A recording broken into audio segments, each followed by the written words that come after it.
But I want to address this simping allegation. Do I simp for black women?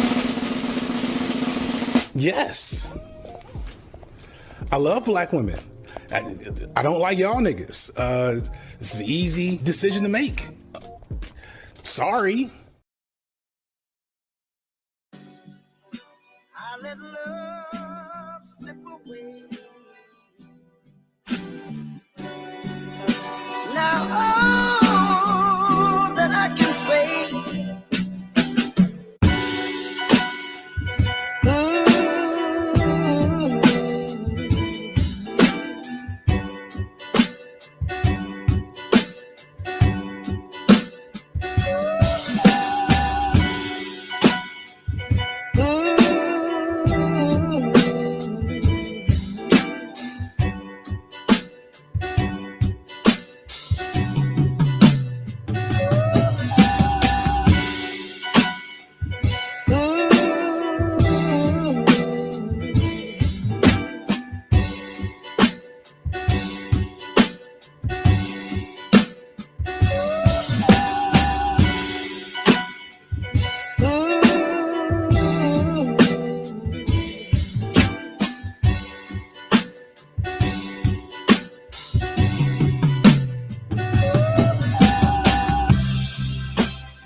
But does anyone see that? No. Does anyone care about that? No.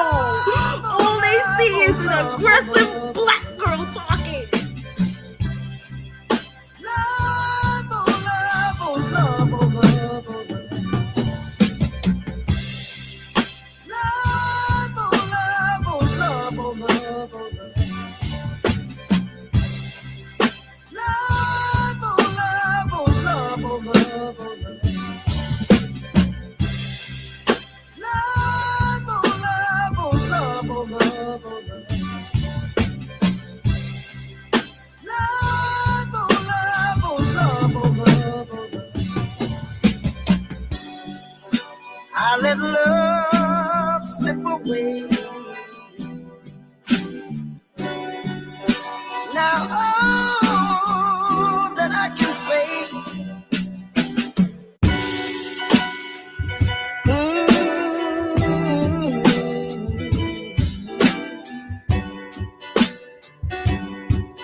Oh, let's get to it. Is this thing on? Mic check, mic check. Welcome to the show. Thank you guys for tuning in once again, once more into the breach. And you know, as the well-known, world-renowned misogynist, I do think it's only fair that I look at both sides of the misogyny problem. Meaning, you know, is there something wrong with the men? Every now and then, we got to take a look at the men. You know, we got to do a temperature check, see what's going on, vibe check these niggas, you know. And I came across a video we're going to review a little bit later to tie this all together. You know, the age of the pathetic man or whatever. But be warned, it's a fat chick and her gay friend, so you know you can take anything you hear with a grain of salt. But you know, a lot of the women are declaring that these men just ain't enough. These men just ain't hitting. So we got to take a look. We got to at least listen to them for a minute, you know.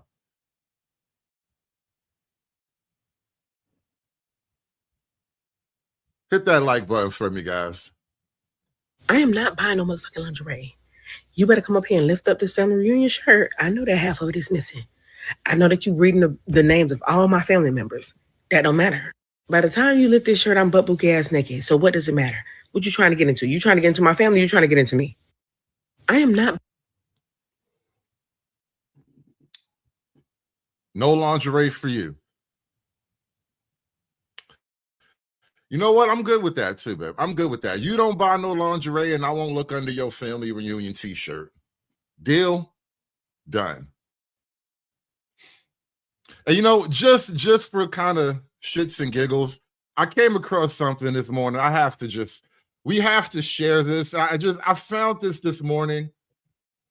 There is a video game coming out, and you know, man, I'm kind of out of my video game phase, but there is a video game coming out called Crimson Desert, and allegedly it allows you to punch women. And this guy here, Mr. Obvious, he says he's never been more ready to pre-order in his life. Finally, a game that gives gamers what they want. I hit a woman for the first time in my life, and I'm having fun. I'm too much amazing. What are you doing now?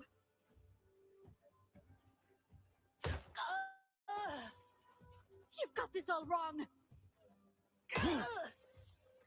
Why would you do that? Why are they doing this in a video game? Help me! Why would they put this in a video game?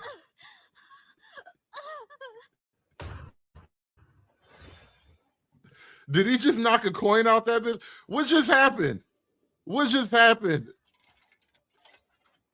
Oh, he just knocked some trinkets out. Oh, no. And he just picked. Oh, no. Oh, no. What kind of game? Why would you do this? No. What in the misogyny is going on in video game land? Snowman, I know Snowman is already going to pre-order. I know Snowman is already pre-ordering. But anyway, what is wrong with you niggas? What the hell is wrong with you niggas? That's what these women want to know. What is wrong with you niggas? Why are you niggas like this? Niggas out here just looking crazy. Isn't it crazy how whenever men are failing at something, it has to be somebody else's fault? There is so much ink spilled on the topic of why young men aren't going to college, why young men are doing worse in education, the male loneliness epidemic, yada, yada, yada. There was that article about how Black men aren't going to college at the same rates as Black women, and why aren't they going to college? And surely it's because structurally this, that, and the third. But notice how when women are failing at something, failing in quotations, the onus is always on them to fix it. Like there's such an emphasis on self-improvement and, oh, do you want to have it all? Do you want to have a family and a career? You can do it. You just need to work yourself to death. where is that same energy of self-improvement and pull yourself up by your bootstraps for the men? Like the way people talk about the male. One thing, as a class, not individually, but as a class, women have not pulled themselves up by their bootstraps. Women have been pulled up, propped up, and held up by all manner of government and social policy. So this idea that women have just, girls out here doing it for themselves, it's like a giant, the oppression fantasy, oppression dysphoria again, Loneliness epidemic is as if it's a crisis that everybody in our society should try to address. And it's like, why don't you tell the men that, oh, you guys should be doing the self-work on yourselves and you should be going to therapy and you should be, hosting book club and all this. Like somehow they make it women's fault that men don't have any friends. Like I'm just trying to understand. And that's the tone. Maybe nobody is directly saying that it's women's fault, but that's the tone, I feel like. But what I'm saying is, why don't we get that exact same energy back? Like, for example, there's a childcare crisis in this country, which should affect men and women equally, you would think, because they both have children, but it doesn't. And when do we view it as a problem that it's like, all men and women, we all need to be working on?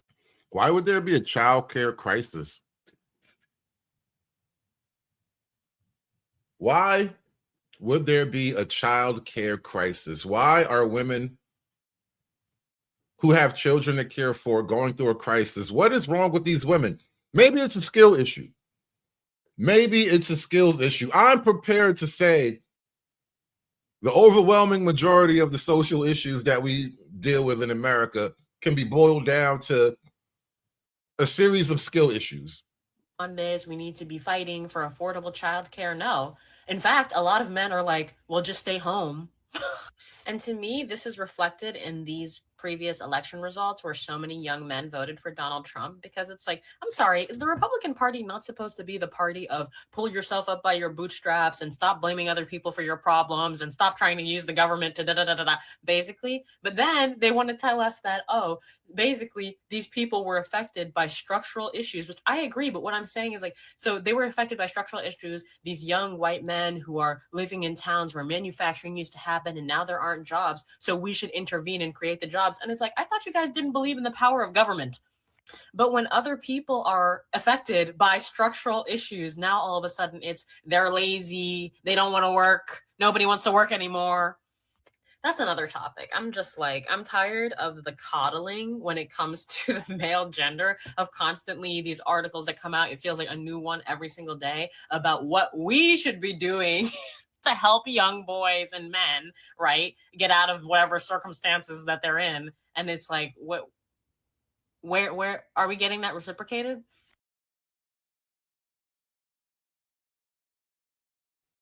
That's the irony. Another irony, really, of this this feminism thing. It's been like 100 years of feminist gains, and after every feminist gain, they turn around and look back at the men and say, what have you done for me lately? Dun, dun, dun, dun, ooh, yeah. Every time they take a win, they turn around immediately and say, we didn't win nothing. We need more. What have you done for me lately? Like the whole goddamn government works to keep women happy, and it's what have you done for me lately? And in fact, he did weigh in on this issue. He was on Liz Plank's Boy Problems podcast, and he said the following. He said, I think, first of all, it is absolutely not women's responsibility to resolve this crisis. I think that this is a crisis that's born out of more systemic forces. He went on to say that a lot of those systemic forces contributing to men's loneliness have to do with just this greater sense of alienation in today's world as things are becoming more and more expensive for people to afford, and the connections between people are fraying.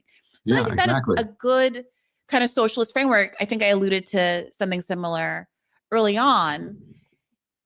I think the key part there for me is him saying that women aren't responsible for the crisis. Not and at all. when we saw women like Jill and Ella pipe up expressing their frustration with the existence of the crisis, it does look to me, Ryan, like they're then being criticized for just saying, hey, yeah, the crisis is real and it sucks and I'm experiencing it. And that somehow is framed as like part of the problem because they're doing bigotry that's going to like radicalize the men further, as though men are radicalized because women are mean to them, as opposed that women are quote unquote mean to them because men are abusing them. It will be harder to socialize men in a progressive direction if the Jills of the world are constantly making it feel to men like they are completely unwelcome, if there's no path for them out of this darkness. That's the point. It's not their responsibility, and go ahead and say whatever you want. I'm just saying, like, if you want to end this, if you want to fix this, if you want to change it, like, at least be open to the possibility of it, and don't mock the idea that boys and men's feelings like matter. Ryan, are you I'm coming going to to be this honest as with you, well Ryan? as a go ahead. Sorry. No, go ahead, Ella. Ryan, a lot of my female peers do mock the idea of male loneliness. I know they because do. At the end of the day, absolutely know they do. We hear it all the time. We hear it from you all the time. but you know what we hear more? Oh shit. Now it's a competition. You hate me more. I'm a bigger victim. I need all the attention. Misogyny. So it's difficult to take the idea of male loneliness seriously when I know what's driving the misogyny epidemic isn't male loneliness, it's misogyny. It's the Is misogyny making you niggas lonely? Is misogyny the reason why these niggas is having an epidemic? Listen, if misogyny is making you lonely, you're doing misogyny wrong. Misogyny can't be the reason you're lonely.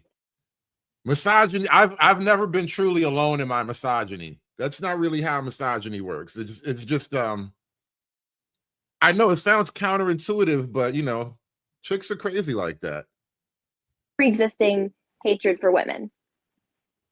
But pre-existing to what? Time immemorial? I mean, these are social constructs. Men are socialized from birth to hate women. It's true, Ryan. Since like, when? Since when, though? Like, since always. It's worse because it's worse. Dawn of time. Since the dawn of time. Look, you know, it's ironic. This is really like color coded, ironically. You have these two POC brown girls or whatever trying to explain to this white man that men have always hated women since the dawn of time. Which, all right, on one level, are you talking about your men or white men? That's one level right there, because this is a very racially coded conversation here, all right? I'm just looking at what's on the screen. My eyes are telling me there are all kind of things happening. There's all kind of subtext under the conversation here. So, like, have your men hated you all the time? Because white man's over there like, listen, we've always loved and cherished our women over here. I don't know what you brown bitches are talking about.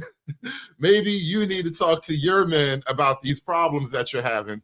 But in a broader context, though, it really does just kind of look so stupid. Like, are you really saying all men? As much as we've done for women throughout all of time. I mean, listen, I know that you're going to tell me that women weren't allowed to write anyway, but I bet you some of the oldest poetry was literally like, I mean, some of the oldest love poetry was written by men. Some of the oldest love poems are written by men. Because that's just how niggas are. But anyway, men have just been socialized forever to hate women. So much worse today than it was even 15 years ago. And there has not been a change in humanity in like the fundamental. There has been. It's called feminism, Ryan. The change in humanity is that women are able to, they don't rely on men. This isn't Jane Austen, and I don't need a man who makes $400 a year. Oh yeah. We might come back to that one. We might have to come back to that conversation.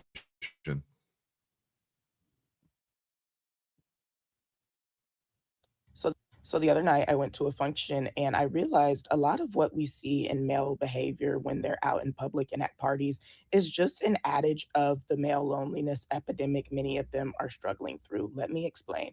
So basically, at this party, what I came to notice was it was a smaller function, so I could make observations more easily.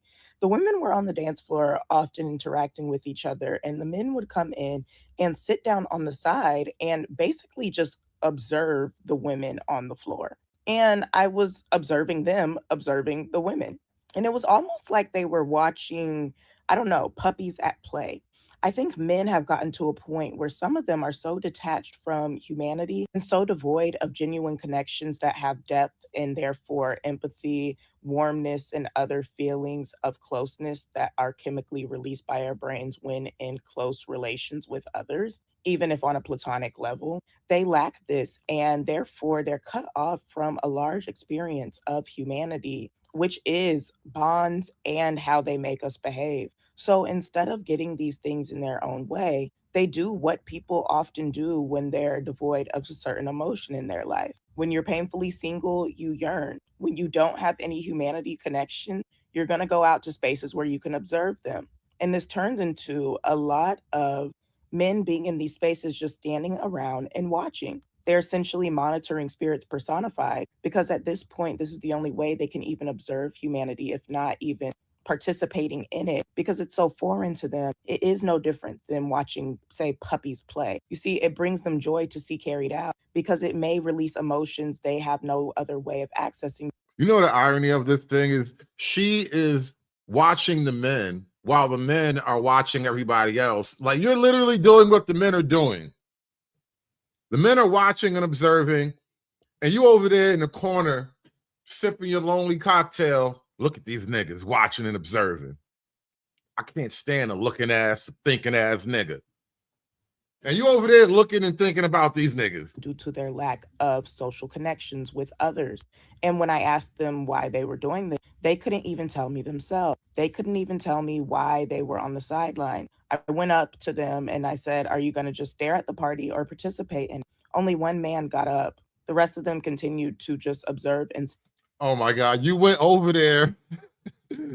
So ain't none of you niggas gonna talk to me or not?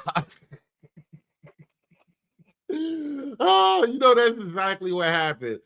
You didn't walk over there with your clipboard and your little cute spectacles on. Excuse me, gentlemen, I was just taking a survey here and I was wondering if you'd like to participate. No, you didn't do none of that. You didn't do none of that. You walked over there. So you niggas ain't just going, you're just gonna stand there and not talk to me? I got dressed for nothing. All of these women over here, you just gonna stand there?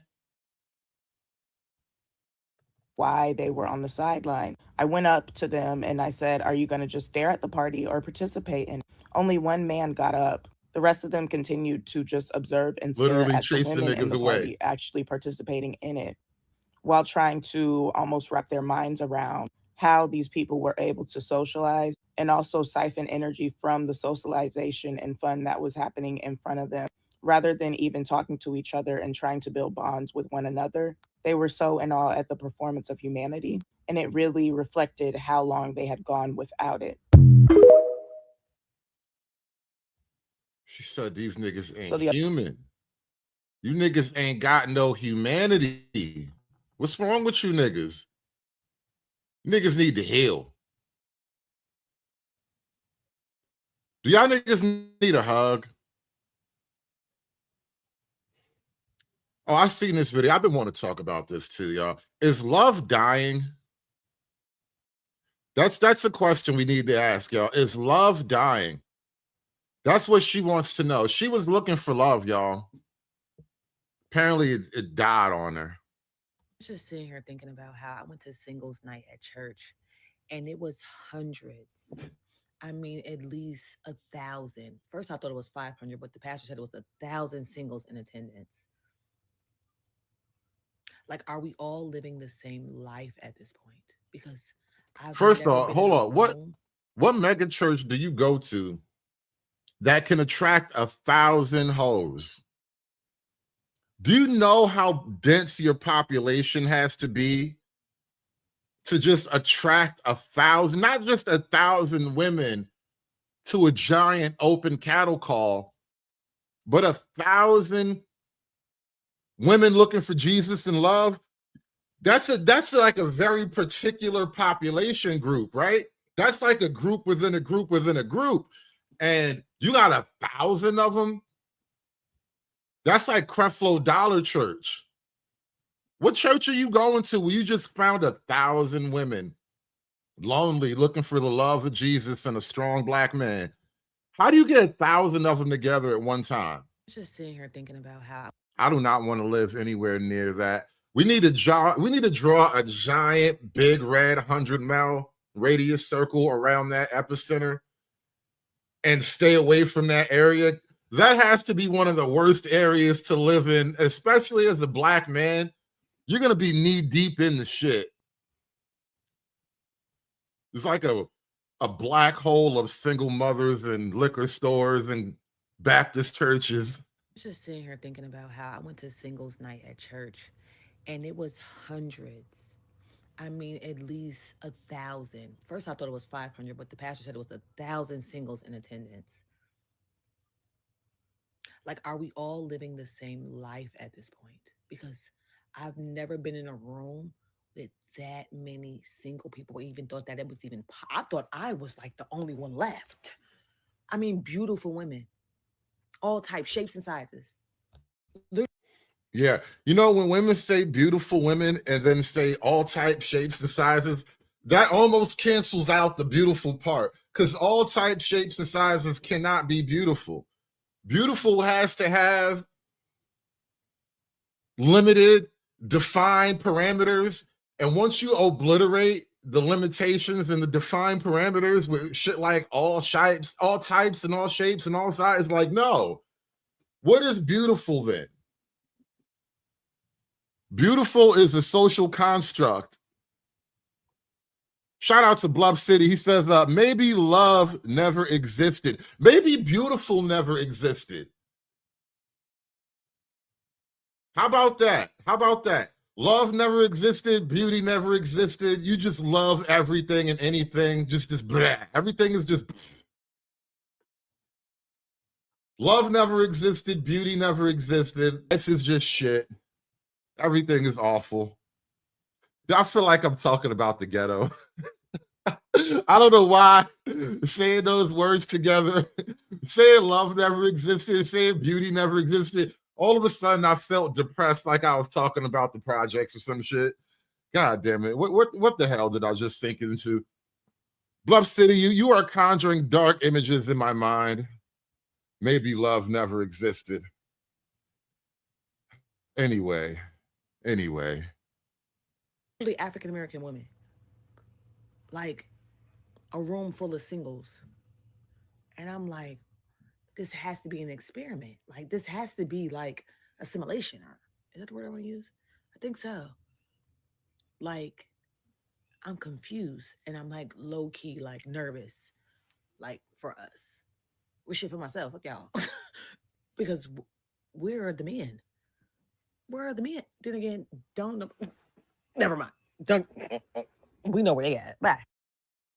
Where are the men? That's what she wanted to know. Where are the men?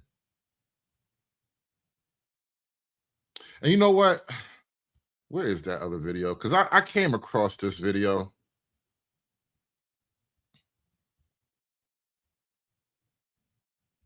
Damn it. Now I got to go looking through my my bookmarks. I forgot to pull it up. But I found this video from a young woman in Atlanta. Apparently Atlanta is like the worst place to ever go for dating.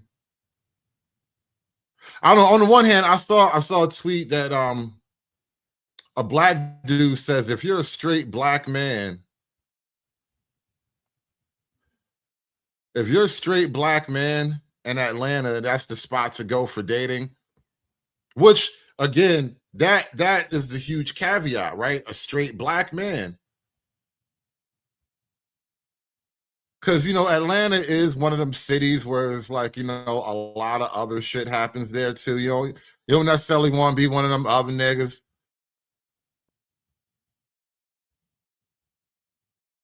But I found this video like, I don't know, like a week ago. Now I'm digging through my bookmarks because I totally forgot to pull it up. But she says she dates thugs because everybody in Atlanta who went to college, all the good, clean cut, upright, college educated, decent black men, you know, she basically shitted on the whole concept of the educated lames and all that. She said all of them niggas is gay. I was like, no, this can't be true. This can't be true. But that's what she said. She said all of them niggas that went to Morehouse, the niggas that went to Emory, all of them niggas that went to all of the colleges around there, she said them niggas is gay. Niggas at Clark, they gay. She said all of the college educated Atlanta niggas, the niggas that go to the coolest restaurants, the rooftop parties, they know all the secret places to go. They know the secret handshake and the wink and the nod and all of that shit. They on a first name basis with the bouncers at the nightclub. Them niggas gay too. I'm like, really? Damn, that's crazy word. The whole Atlanta, all of the niggas, she said all of them niggas, y'all. Okay, if you want to be around straight men in Atlanta, you have to hang in the country or in the hood environments. Unfortunately, all the men in Buckhead and in Midtown and in the swanky things, in the city, the art events, the cultural things, all those places, unfortunately, that has been overtaken by DL men. Don't ask me, ask your mom. And so that's... She said it's just been overtaken. Like them niggas launched the fucking... a marine invasion. Like they established the beachhead and now they're battling for the interior. Pause. Yeah, what are they coming to church doing? Being gay. City, the art events, the cultural things, all those places, unfortunately, that has been overtaken by DL men. Don't ask me, ask your mom. And so that's why you'll see, like in Atlanta, a lot of pretty women just with like hood or country men. That's because they're trying to make sure that they're straight. Because dating these swanky, artsy-fartsy city men who know all the restaurants and high rises and rooftops, who graduated from Morehouse, you just can't detect. Like, you know what I'm saying? Like, it's just... Now, she said something about Morehouse too, and I think I just heard something recently about Morehouse. Morehouse had an issue. I didn't realize this until I began to question her sincerity about the whole Atlanta dating life. And then, you know how the universe, once you start to ask a question, the universe / internet will kind of provide answers to you. It's like the universe / internet is trying to get into your mind and stay in tune with all the things that interest you and then provide these things to you. They call it an algorithm. Well, apparently,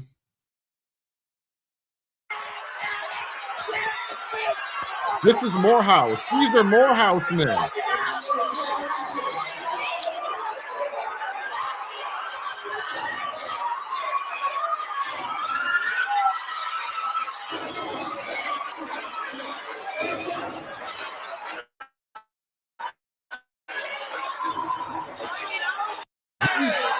These are historically gay niggas.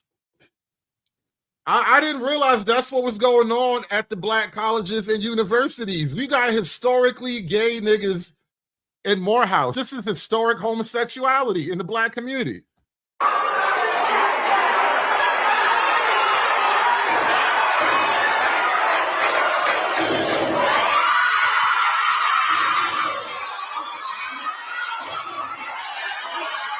This is what happens when you send your son, your oldest black son, your pride and joy, to get a black man's education at a black man's university. Is this the shit that goes on when you learning about your blackness? When you trying to get a 4-year degree in the culture, this is what you got to go through? Oh, hell no.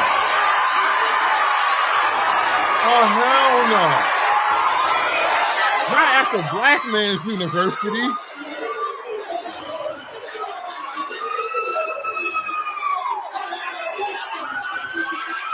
They told me Morehouse was the university by black men for black men, so black men can educate other black men on how to be a proper black man in this white man's America. And this is the shit that you got to go through. Oh my God.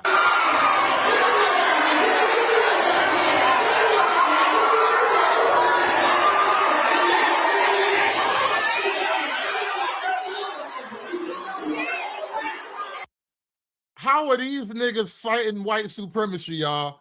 Tell me how these niggas are fighting the white man. Tell me how we are empowering these young men to go out there and do economic battle against the white man. How are we empowering the youth? What happened to the youth, y'all? Tell me why this is black culture. Tell me why this is a part of the historic black education curriculum.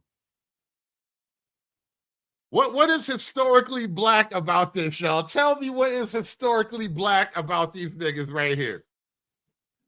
I did not realize this is what you get with your historical black education. Niggas twerking on stage. I bet you they start throwing money at these niggas. They about to make it rain on these niggas.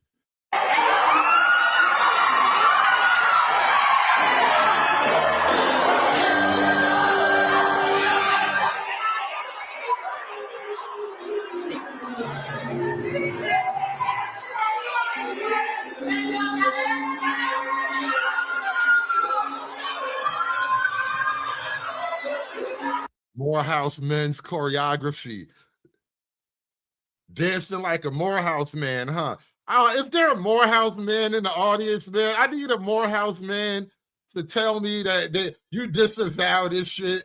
You wasn't at school that day. You was home sick. You was home taking care of your sick grandmother the day this type of shit happened. Because this right here is incredible. This is incredible. I can't believe you are giving credence to what this woman had to tell me. I can't believe she might be right about these Atlanta niggas, y'all. She just might be right about these ATL, DL niggas. Okay, if you want to be around straight men in Atlanta, you have to hang in the country or in the hood environments. Unfortunately, all the men in Buckhead and in Midtown and in the swanky things, in the city, the art events, the cultural things, all those places, unfortunately, that has been overtaken by DL men. Don't ask me, ask your mom. And so that's why you'll see, like in Atlanta, a lot of pretty women just look like hood or country men. That's because they're trying to make sure that they're straight. Because dating these swanky, artsy-fartsy city men who know all the restaurants and high rises and rooftops, who graduated from Morehouse, you just can't detect. Like, you know what I'm saying? Like, it's just too close to proximity to being gay. And a lot of them are DL. I just went out last night and that's what it was. So girls, you just have to go out in the city for the girls. And if you're trying to find a lover, you're trying to find a real man, you got to go to the outskirts. You got to go out the city. You got to go to the hood. You got to go to the country, out the way. And then you'll have a better chance of finding a straight man. Great. So country niggas and thugs, those are your options, all right? I don't make the rules. I say this all the time. I do not make the rules, but we're getting reports on the ground from ATL. If you are a black woman looking for love in Atlanta from a straight man, country niggas and thug niggas, those are your options, all right? A lot of the men and a lot of the thugs too. Don't even get me started. A lot of it's just gay. It's just dicks all the way down. That's really what it is. It's just dicks all the way down. God damn it. You're in for a problem no matter what. Let's see what's happening on the other side of the love game here. From Direct. So they say we're in a male loneliness epidemic, but I found myself wondering from direct experience, is it a male loneliness epidemic, or is it an epidemic of superfluous males who have made themselves invisible to the category of women that would be an appropriate match for them? Let me explain this. So I'm 37, and since I was like 35, I've only dated men who were my age up to early 50s on occasion. Mostly the men I've dated have been around exactly 10 years older. And a lot of my girlfriends who are as attractive as me, they actually are dating younger men, or men that are their age, or just like 1 to 2 years older. I haven't dated anyone younger, not to say that I wouldn't, I just haven't. A lot of women only date younger now if they're very attractive and in great shape. They certainly have that option. So I cast a pretty wide net every time I join dating apps, and I'm going to describe a certain You know, arc. for whatever reason, men always get the criticism about dating younger women. But I do think that there's also an equal phenomenon where older women who can attract younger men will just date younger men. If you can get it, you can get it. There's something attractive about youth and fertility, virility, whatever you want to get from the other side of it. It's just a thing. I don't know why it's only the men who get looked at because you date down. A type of a profile that I see quite often amongst the older men. I'll actually just describe 2 different profiles that I saw recently of people that had liked me. The first man was 53. He looked older than 53. He sent me a message asking if I had modeled for Sports Illustrated and saying he would be really happy to meet up. This was in New York. So he had on his profile that the woman must be okay with relocating to New Jersey because he is starting a New Jersey-based business. And he had multiple lines saying that he doesn't do spoiling, he does not do princess treatment, and the woman must not be a brat. He had a lot of requirements and demands. And then when I got to his dating goals, it said very unapologetically, I am only interested in younger women because life's not fair, and 50 is the new 37. Now, this man was 53, okay? So that makes him what, 38? Can a man have standards anymore? Why can't he want what he want? You want what you want, and you're happy waiting until you get it, right? I then came across another profile of a guy who I would say was very, very unattractive. And he wrote me and said, "You're gorgeous, just like me." And his profile said, "I'm dating younger because we men mature much slower than women, so it all evens out." Now, this guy was in his 50s. I could also tell he was not affluent. Here's the thing. A super, super wealthy guy is not what I'm personally after. You do need ambition. You need to not be like a bum who's on the couch all day, but I'm more after intellectual compatibility and physical chemistry. But I would be foolish to deny that there aren't a lot of women, or rather men can bypass traditional rules of dating by having wealth. That is just the way the world works, okay? And to ignore that is quite foolish. Didn't that other guy in the email that you thought was an asshole tell you that exact thing? Life isn't fair. That's literally what the guy told you. And here you are now making a life isn't fair point on behalf of men with money, no less, Anyway. So you've basically, this first man, you've made a profile where you've rendered yourself irrelevant to the women who would choose you, because a younger woman who's going to choose you is going to want princess treatment. Now, he won't consider a woman his same age. And frankly, I feel like a lot of the women his age might not be that interested in him either. But he has literally made himself a superfluous male. He won't spoil you. He will. Oh, and he wanted kids too.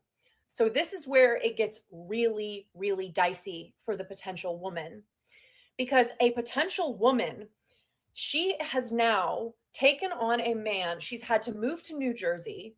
She's taken on a man who is substantially less attractive as he wants Sports Illustrated model. She's uprooted her life to Jersey. He's not spoiling her or giving her princess treatment. And she's now taking care of the kids because he's started a business. What the fuck is in that for a potential woman? It's called being a wife at home with security. He has a job to do. You have a job to do. We both meet in the middle. Wow, good night. Start this whole thing over in the morning. That's just normal life for regular people. What woman would choose this scenario? I'll tell you, a woman with no other options.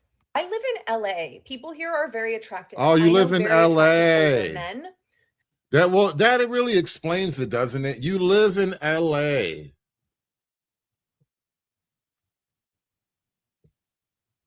I think that right now the city of LA is probably like 25-40% plastic. You live in like the fakest city in the country. No wonder you're confused. Who, when they've been ready to settle down at 45 to 50, it's been a real reality check for them. And a lot of them won't consider even a girl who's in her late 30s because they have this idea that they're entitled to a 25-year-old. So I'm just going to point some people out who might be relevant or noteworthy for these men. Starting off with Joe Rogan, whose wife is 8 years Where the hell younger Joe than Rogan him. come into this at? And he married her and she had a kid from a previous marriage. 8 years, pretty respectable age gap. And it's Joe Rogan.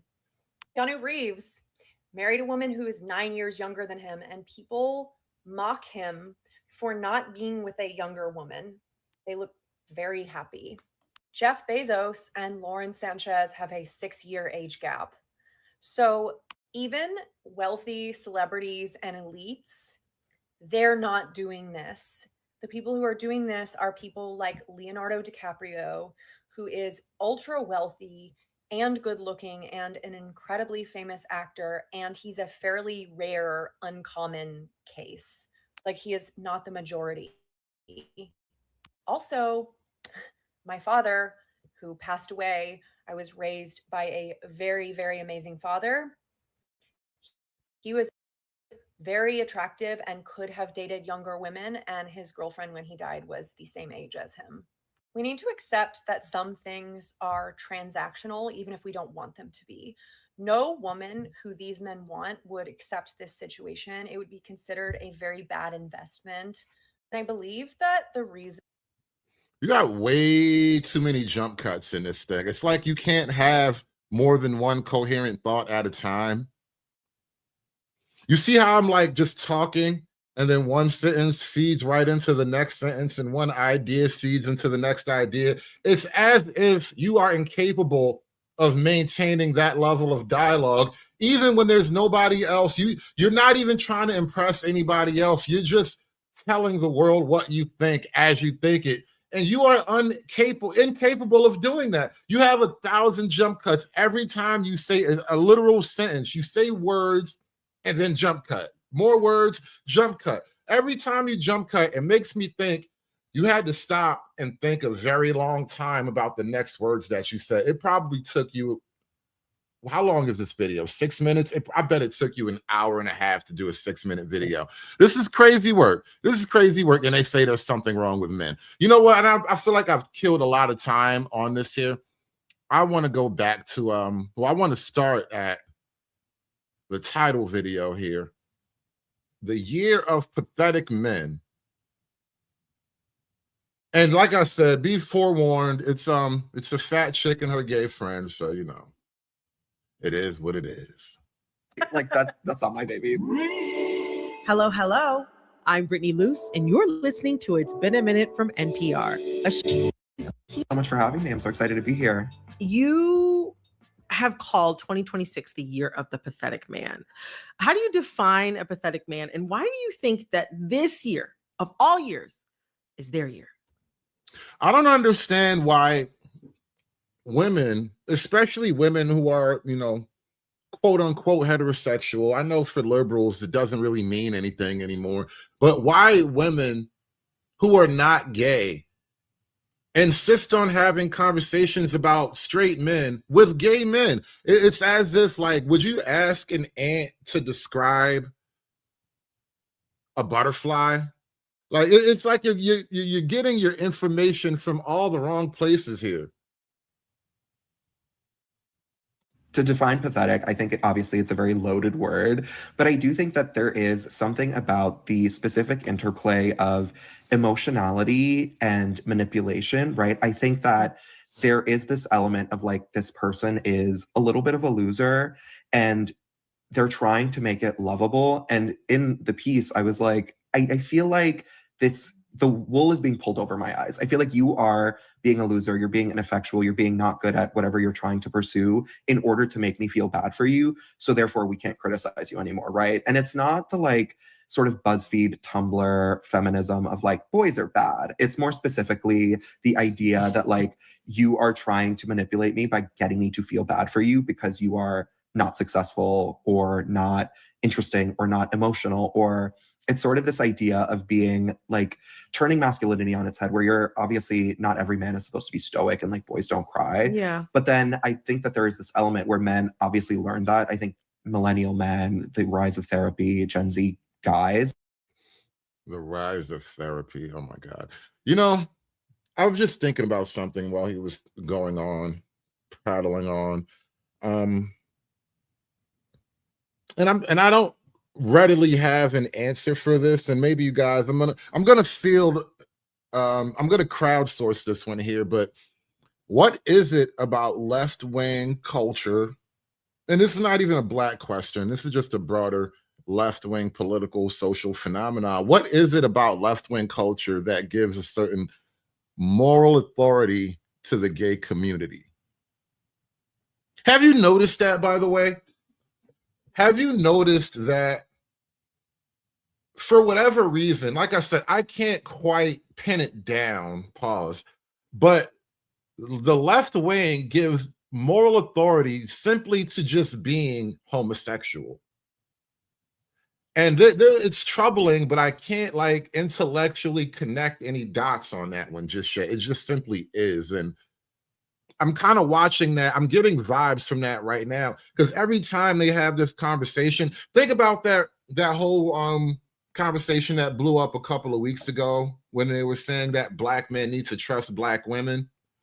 And not only were there like, they had a big, aggressive, fighting ass gay nigga, they also had a transgender nigga in there. The one, he looked like he could have been Dominican, he could have been Arab, but he had a big thick beard. Turns out he was born a girl and then grew a beard and took some tea shots, and now he's at the table talking about what's wrong with you men. Why do they give moral authority to the gay community? As if there is a higher morality to simply being gay. I don't understand it quite like intellectually, but I know there has to be some type of connectivity to reality. It's not just a thing that exists in a bubble. There's a reason why. And so now they're like, okay, well, I'm going to cry on cue. And it's like, I know what you're doing. I know what you're doing. You're not going to get me. You're not, I'm sorry. Like all of the examples that I listed, I was like, you are doing this in order to inoculate yourself from further criticism so that we can't use your failures as an actual cudgel against you. Oh, wow. Wow, you know, that is some deep Far Eastern. Oh, you know, I hear old Asian grandmas have like a steely reputation, like they have a sort of brutality to their wisdom. I guess I can say that. Shout out to the Coon of Coons with the $10. He says, stole something from my mother-in-law. She said to her granddaughters, if your girlfriends aren't invited to weddings regularly, you need to find new friends. Asian moms are harsh, but I love it. That is actually very, very cutting advice. Like, because I know there are a lot of, especially in the modern era, How many weddings do you hear about anyway nowadays? Especially like big extravagant affairs, right? So if you know, I bet you there are a lot of girls who are just not going to be going to any weddings in their 20s for the most part. But yeah, that is kind of rough. That feels kind of rough. God damn it. You need to be going to weddings while you're in your 20s, while you're still young and viable. You need to be out there in the wedding world. If you don't have a man, you ain't nothing. Well, shout out to SKC, y'all. Do me a favor, hit that like button and smash that super chat button while you're in here, y'all. Hulk! Smash!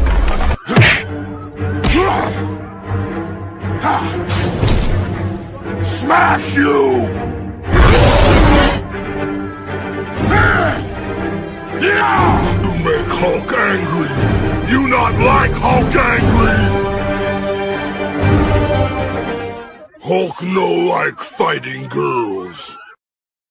Kind of separate from the performative male. It just sounds like, you know, they're kind of trying to find comfort in the aesthetics of, you know, maybe being this like enlightened, like cool, emotionally in tune guy. Yeah. But he's like not doing that right either.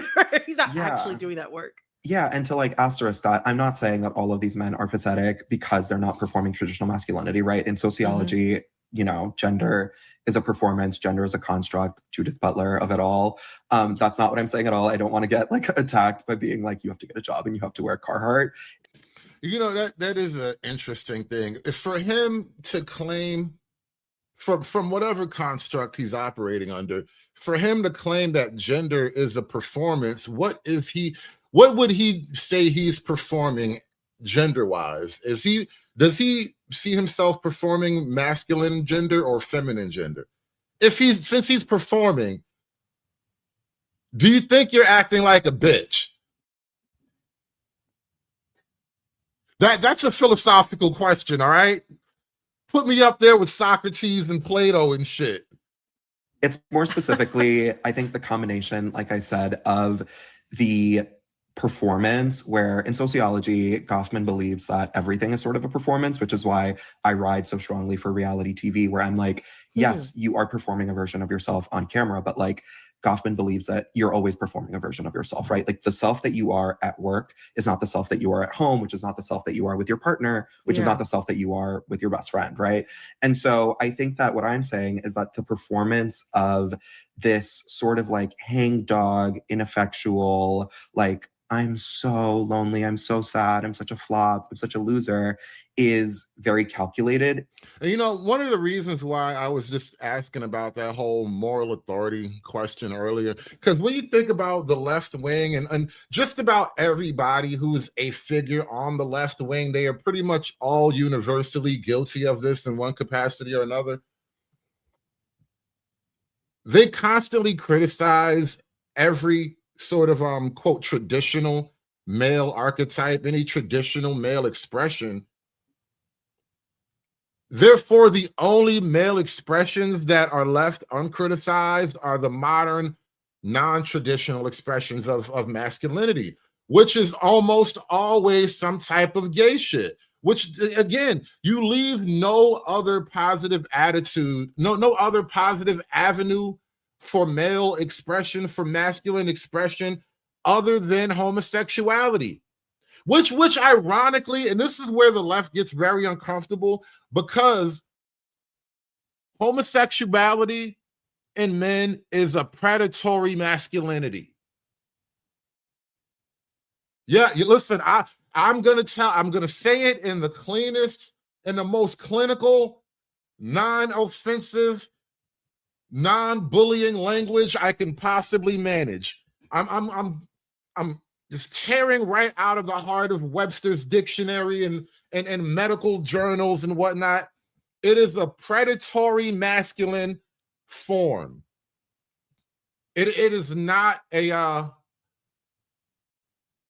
communal, it's not a part of the community. It is not a community building masculinity. It is a predatory masculinity. It's a Dateline with Chris Hansen type of masculinity. Listen, you know what? We're going to stop there. You can figure out, you can connect the rest of the dots on your own. We're going to close the book right there. That is the end of that chapter. In a way to get sympathy from people who date men, sympathy from people who are attracted to men. And also when we live, obviously, in the patriarchy, there is this sort of built-in element where it's like, we have to protect him. We have to, like, that's baby boy, that's soft boy, that's my rat boy. Like, all of these things that we were talking about for the last 2 years are now sort of congealing in this way that it's like they're getting hip to it and they're using it against us. It's manipulative. Exactly. When you date men, you know exactly the type of guy that I'm talking about, where it's like, he's not good at anything and you got. So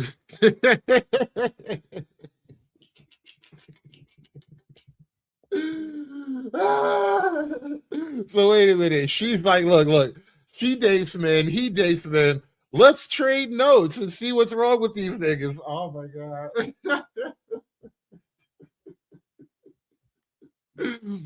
Look, sometimes you just have to laugh at the world that you live in. You know, I laugh to keep my sanity. You know, this is what keeps me from climbing up in the bell tower with my last box of ammo. You know, it's the laughter that keeps me going. You just have to laugh at it all.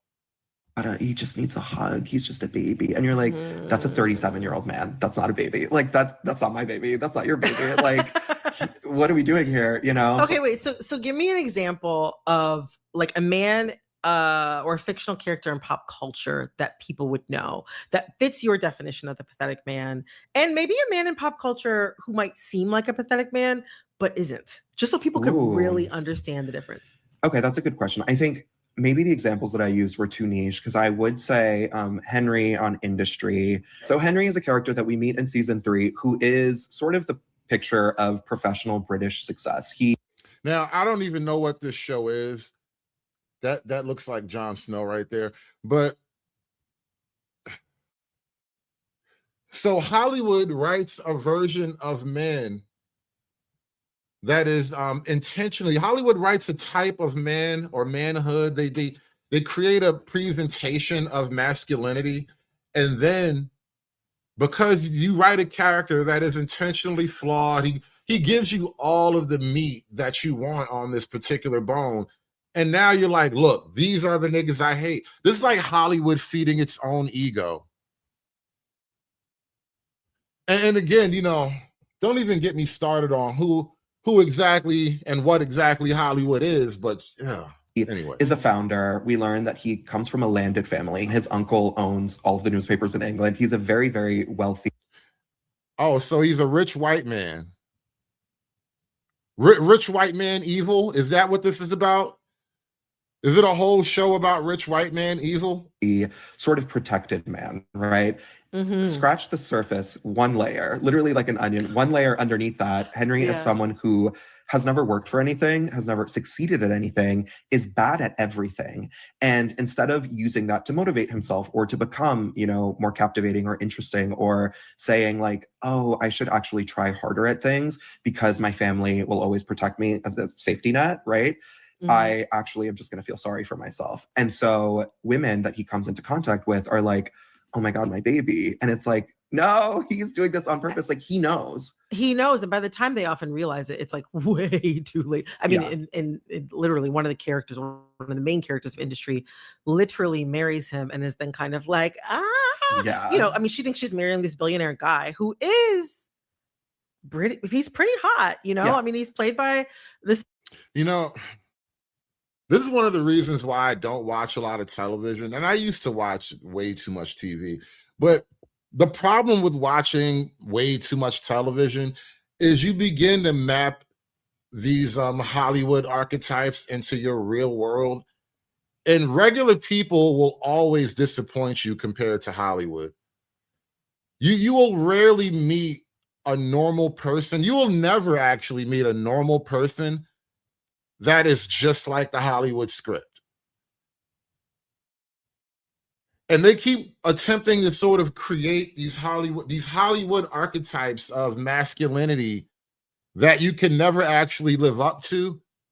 And then on the other hand, they're also the same type. It's the same archetype of masculinity that you guys say you hate. Same actor who played Jon Snow, which I didn't watch Game of Thrones. Kit Harington. He's played by Kit Harington. Handsome guy, very charismatic.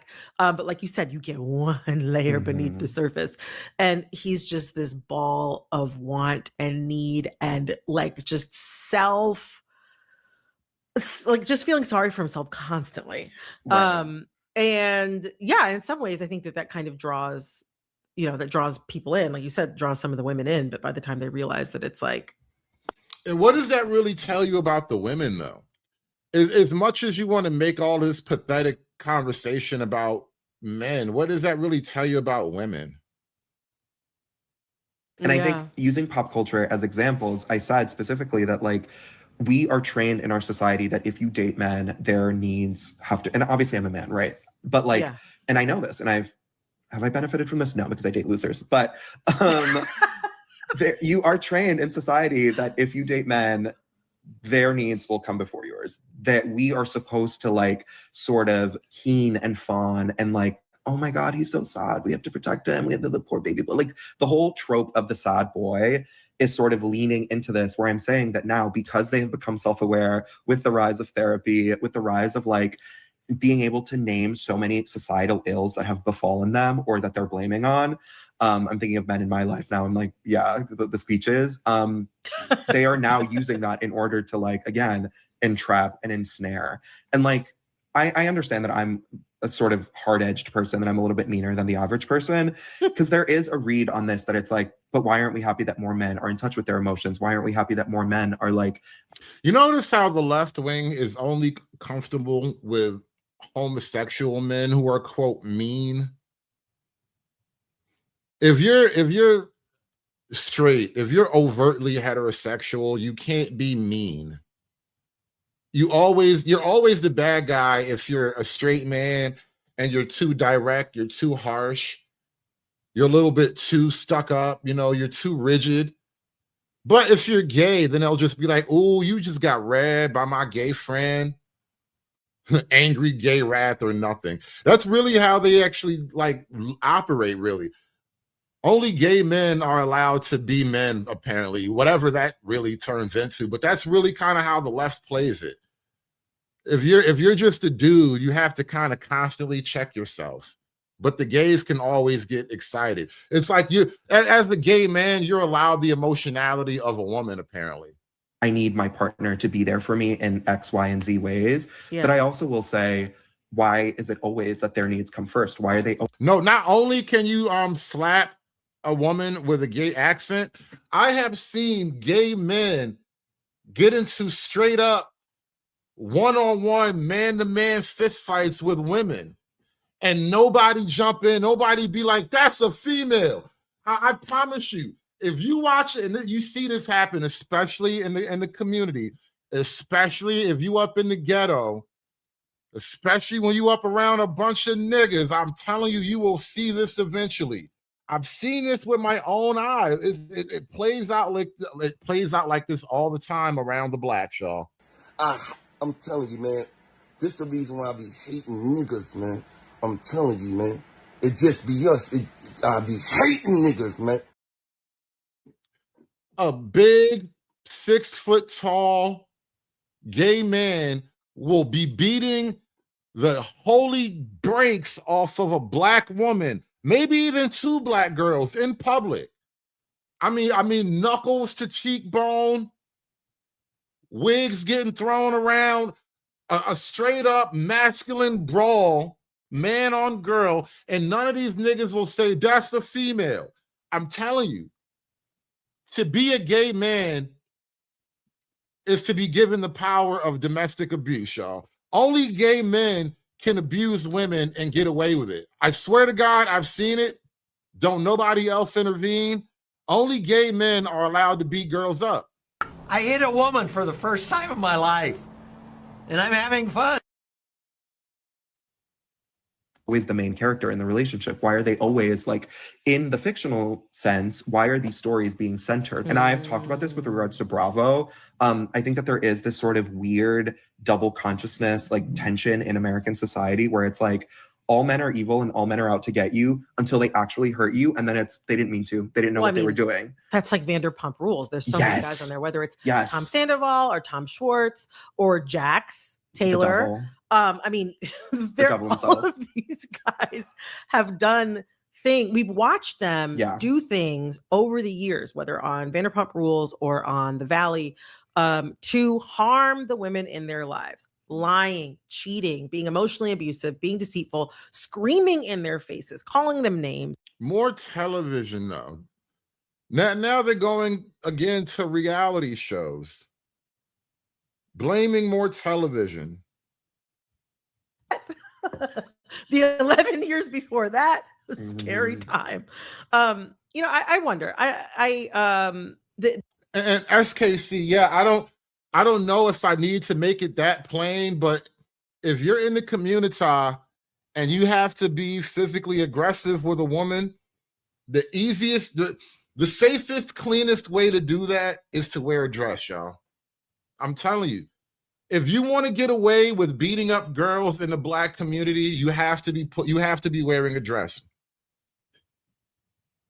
Hey, listen, I don't make the rules. I keep trying to tell you niggas, I do not make the rules.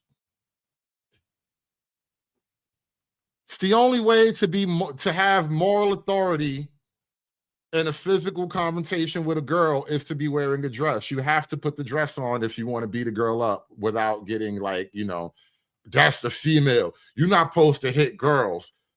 For some reason, a nigga with a dress blurs all the moral lines about it all, and then you just get a pass on it. There are all of these like words, like little buzzwords that feel very connected to this archetype of a pathetic man, like a performative male or you know, like what is that, the rat boy or soft boy or baby girl. All of these terms have been used to also describe different types of male celebrities. We've been talking a lot about sort of fictional characters or people that we've seen on like reality television or something like that. But I'm wondering also about the construction of the ideal male that we see in celebrity. Like, how is this idea of a pathetic man like reflected through the changing rules of male celebrity? Oh, that's a great question. I think I wrote about the whole rat boy, soft boy, baby girl thing at the end of 2025. I think like December 20th, I wrote The Year Men Broke, where I sort of tackled all of the discourse around men not reading and men not graduating and Scott Galloway and all of the articles that we've had about men. And I do think that with celebrity, so Vanity Fair's Hollywood issue this year, for those who don't know, every year Vanity Fair does an issue. It's called the Hollywood issue, and it's a collection of celebrities, and they say this is what is important this year or in the coming year, right? And they did so many different kinds. I still have like, I think an issue from 2003 or 2004 where that was like the young Hollywood issue. Yes. So they have like, exactly. They have like different themes for different years. But this year it was like all dudes. It was all men. And I thought it was interesting. So I did an analysis and I was looking at the careers of all of the men. And I said, 2025 is the year of something about men. We couldn't stop talking about men. But I was like, okay, it's interesting. Jeremy Allen White, who is playing this very like sad man who has sort of risen to prominence being sad, right? Paul Mescal, who has risen to. So what you're telling me is that Hollywood is projecting male weakness onto its audience, right? Which is, you know, this is why that A Night of the Seven Kingdoms did such, you know, huge numbers. It was such a cultural moment. That whole Get Up meme is now gonna live forever on the internet because it gave you, honest seems too cliche of a word, but it gave you a type of masculine character that was innocent, and it was an innocent type of masculinity. And that's kind of why they're going to totally nerf the show coming around season 2. The masculine figure that they gave you in A Night of the Seven Kingdoms, he was honest, he was innocent in the sense that he had no idea the machinations of people truly until he got out there from under his he was a squire, so his knight, let's say he got away from his master died, you know, in that whole kung fu sense of the word. His master died, and now he's out there in the world. And all he really had to really, you know, arm him in the world, the only thing that really kept him going was his innocence and his masculinity. And ultimately, the show culminated in a prevail of masculine innocence, right? Just being a man who tries hard enough, a man who believes hard enough, a man who is willing to die for it prevailed. And that is a message that's ultimately threatening to the left-wing social political structure. They don't really want to project too much of that type of masculine image. It's too plain, it's too simple. There isn't a lot of moral ambiguity to that character. But the people that they're talking about, these are characters who are full of moral ambiguity. These are characters who just, it's written by people who themselves probably don't have a clear sense of honesty and morality, right and wrong, or even true pure masculinity. Prominence playing very sad men many times. And I said a lot of the men, so Riz Ahmed is interesting because he is like beautiful and sad, but he doesn't get the internet baby girl thing in a way that like this sort of term is reserved for like young white men. Yes. And it is interesting how the internet sort of grapples with the idea of like the changing nature of masculinity, right? So I love Glenn Powell, surprisingly. For anyone who's a fan of me, they're like, really? Oh my God. Because Glenn Powell is innately charismatic and very interesting looking. But he is someone who is sort of like, I am vulnerable. I didn't hit it big until I was 35. Like I am very comfortable talking about failure. I'm very comfortable being this like traditional, this sort of marriage between what we expect a Hollywood celebrity to be, right? The sort of Tom Cruise mold of like handsome action star, and along he's like with not afraid to show effort, right? Which like, you know, being effortful is in many ways like the antithesis of traditional masculinity. Yeah, you're supposed to just be able to play it cool at all times. But I think that's what that's the thing that ended up typically. Do you think men just don't try? You know, and I'm gonna move on to this because I want to get back to that other conversation I found earlier. But I think it's interesting that because I guess a lot of these women, they spend so much time consuming the fantasy image and the projection of men written by Hollywood that one, their expectations of men are just totally shot. They're giving images of men, and so they now have desires of men that are born out of pure nothing. And then they almost like, it's like they consist on these ideas. They consume these ideas as nourishment almost. And now they want something that they can never ever put their hands on for real. And you'll be like permanently unsatisfied by this.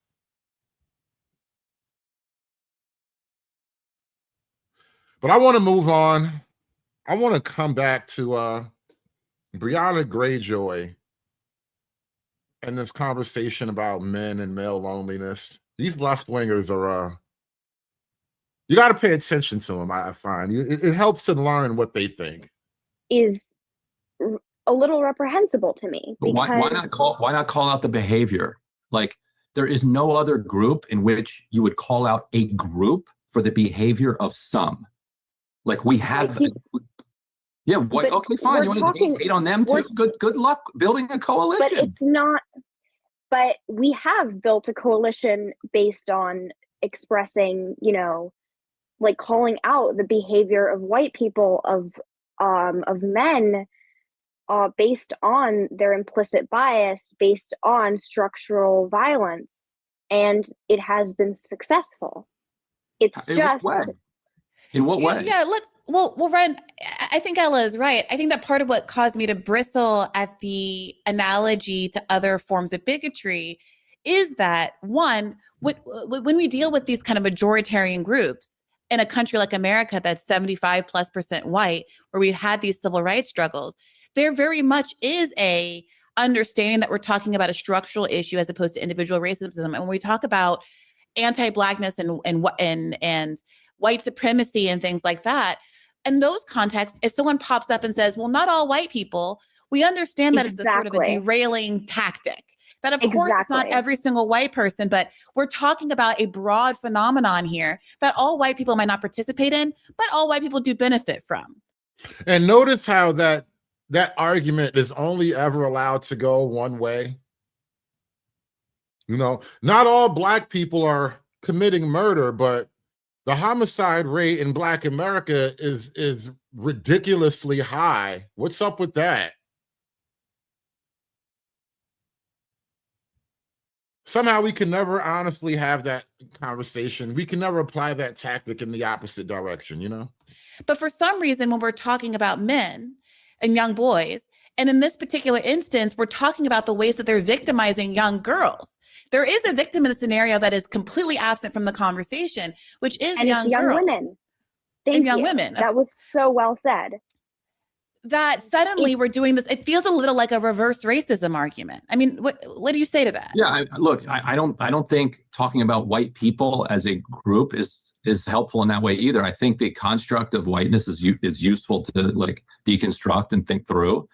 The construct of like white supremacy and the way that like the Irish became white, the Italians become white are some Hispanic elements of who've been here for a while. Are they becoming white? Like that's all interesting and worth unpacking. But to just blanketly talk about white people, it has not been useful or helpful at all. Like what has been the benefit to the political project or to an intellectual project to lump? You know me. I mean, you were my editor. You know that I wrote a lot of pieces about how I think that Bernie's way of talking about this was frankly more effective. I don't think it's useful, especially for politicians in a political context, to be broadly saying, all these people are racist, Trump voters are racist, regardless of what I actually think is happening on an individual or systemic basis.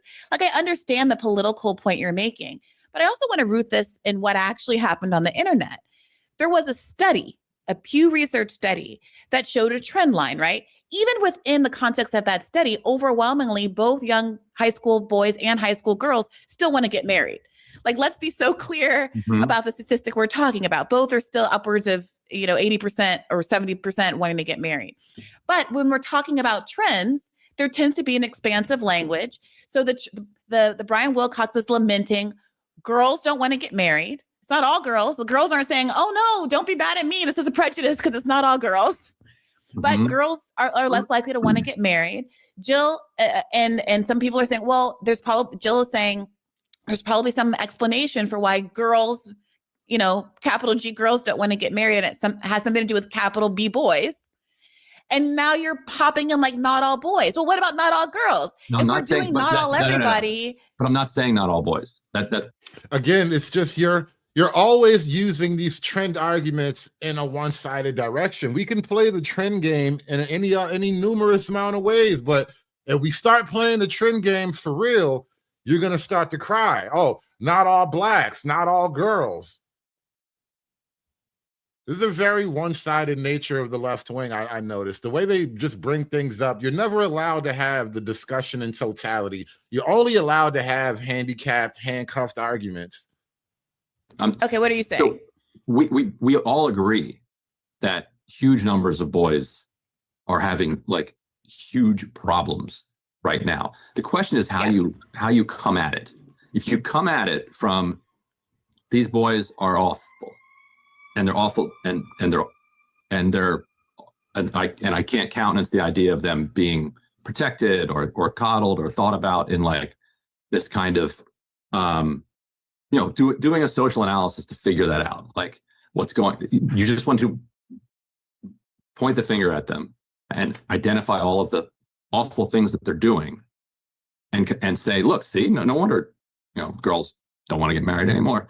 Yeah. Okay. All that's true. But the other way of coming at it would be the way that we talk about girls, for instance. Boys and girls are both facing a mental health crisis right now. Girls are facing a more significant mental health crisis. You wouldn't know it from the newspapers. Yeah. So it's just a different way of talking to and about the groups. Nobody's blaming the girls for having a mental health crisis, right? And Well, nobody's because the doing it, not girls all aren't- girls or any of that. But What you Ryan, want the to do is you girls want to aren't unpack inflicting- where does it come from? What Girls are not inflicting sexual violence onto young men on in the same boys. rate. Oh, so now the boys are just inflicting violence on the girls. And look at how she's like gleefully just like, you boys are just monsters. That young men are so therefore we inflicting shouldn't sexual violence so therefore on we women. shouldn't address it. So we shouldn't No, address but the this- mental health crisis? No, I'm going to tell ahead, you Ellen. how to address it. I'm going to tell you how to address it as a teenager. And you know, one of the problem, and this is a left-wing male problem, you don't have a forceful enough male figure to just, stand up to this shit. Like literally just stand up to it. Like make them, every time they say something goofy, just make them, back them down into the corner over and over again. Constantly put them on the defense. Like you just don't have the male figure to because you know what happens? As soon as you start to defend yourself like a man, you become the evil bad guy. You're only allowed to get angry when you're gay. As someone who's witnessed many of my peers fall down the pipeline, the way to address it is to nip it in the bud and to censor manosphere content on Meta, on X, on YouTube, and to just cut it from the source. Because now they want to you see, now you have to shut the men up. In order for the women to feel better, you have to shut the men up. Only men who say nice things can be allowed to talk. really, it's actually not a mental health crisis at the core. It's an internet crisis. This content is going around. It's everywhere. It's on the For You page of every single man I know. And no matter if they're depressed, if they're lonely, or if they're not, if they're perfectly happy with their lives, they are going to see it. And you know what? We were talking about the Hollywood representation because the people on the last video kept bringing up Hollywood examples of masculinity. And there were always these kind of like maybe physically attractive men, but emotionally flawed men, which is also coincidentally catnip to these crazy broads who just watch TV all day long. The manosphere is like shattering that Hollywood projection, that kind of effect masculinity, that almost like a safe yet desirable masculinity that Hollywood likes to project for women. The manosphere totally destroys that. Not only are these men flawed and imperfect, they're still charismatic, they still attract the crowd, they still earn money or whatever. And all the things that you say you will want in men, the things that you say you like about men, those men say that shit's gay. You call it simping. And so the manosphere, it totally blows up and destroys the false projection of masculinity that most of these women have to go on because they don't actually meet or understand men on a really personal, raw level. They've kind of been sheltered and sequestered away from masculinity and toxic masculinity and all that. They've been given sort of the dominant social hand for so long that they're just uncomfortable with actual expressions of male discontent and men just being regular men. And so now the manosphere comes along and it's like, no, we really hate you bitches. And we're still the shit though. It just totally destroys everything. And we can teach them how to analyze this content, how to have that media literacy, how to stop and think before they agree with every point. But the real and more pressing issue is, why is it on the platform in the first place? Of course, because these far-right grifters make money, but we need to stop it at the source and just get the content off the platforms. But Like, that's I not think going to happen. That's going to be a little controversial. I mean, censorship, generally speaking, I think is a little bit of it's going to be a difficult one, I think, for folks listening, just because once you go down that path, as we've seen in very recent history, the overwhelming thrust of the censorship campaigns, because of who owns these apps, is against the left. And I think there's going to be folks who listen to say, well, yeah, of course, I find this content abhorrent, but is it really about the exposure to this content? That's also just factually untrue. Censorship over the last like 50, 75 years has very much been a anti-right wing thing. The left wing has actually been battling to have certain things, you know, there's been a kind of battle against censorship that the left wing has owned, but it was really like so we can make things like porn widely accessible. That's what the left wing really fights against censorship on. But when the right wing has ideas, it's like about race and demographics and religious concepts. All that shit gets censored though. And so the real censorship is of right wing ideas, not left wing smut.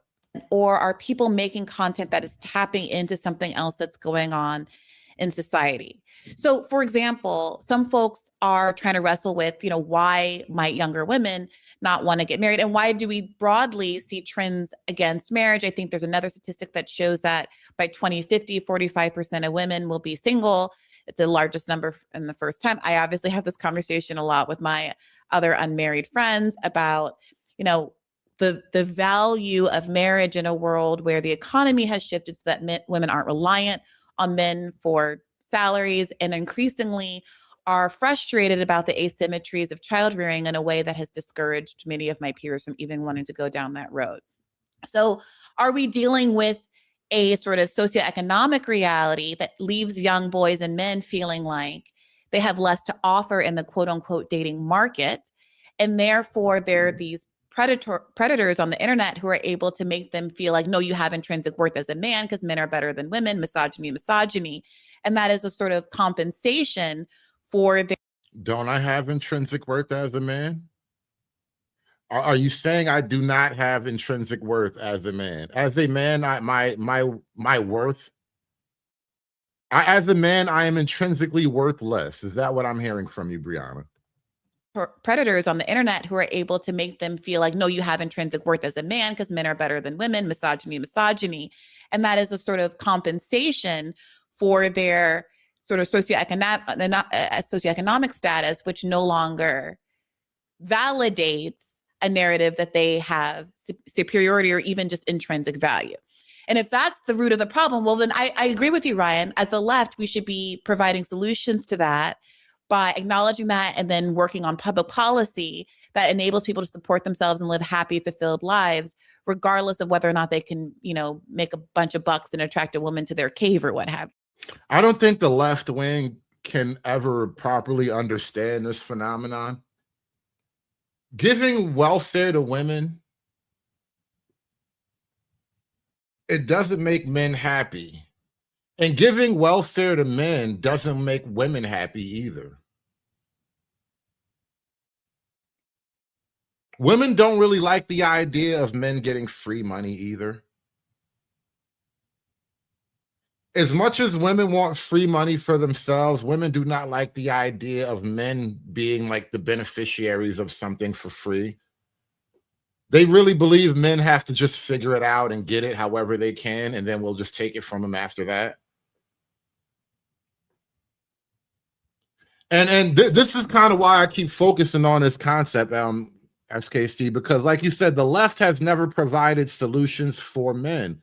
And I think it's a fundamental problem. It's kind of baked into the cake of the left wing because of the things that they believe at the heart, at the bottom of the leftist belief structure. There's the fundamental belief that men have been suppressing women throughout the entirety of human existence. It stops them from actually doing anything for men. If your entire moral structure is built on opposing a thing, then you are forever incapable of seeing that thing as somehow a victim, of somehow deserving of your sympathy, of somehow deserving of a kindness even. If you're a good Christian, how do you give sympathy to the devil, SKC?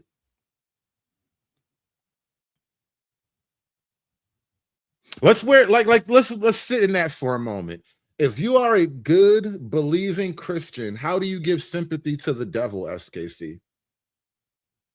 Yet, because Christianity is like a really, really far out there, complex moral conundrum, you are compelled to give sympathy. Even God himself will, eventually bring it all together, I suppose, right? But from a left wing, the left are not Christians who believe in redemption. The left wing has no redemption arc that brings you back into the light of God, right? So there is no room for sympathy.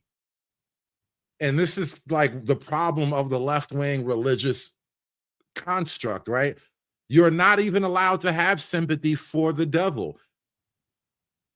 And that's kind of that's the problem of, the men. And especially now you can stretch it out from men, because men is one layer of it. But then there's the whole racial context. Like I said, this is a very racially coded conversation they're having here. So there's no sympathy for the white devil.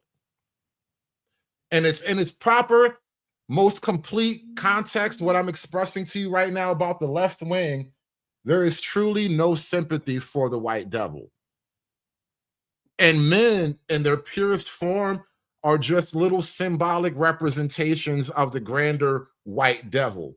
To be a man in its purest form is to be white, effectively. This is why Black men get called coons, because you're doing that man thing in a white way, and we just can't stand for that.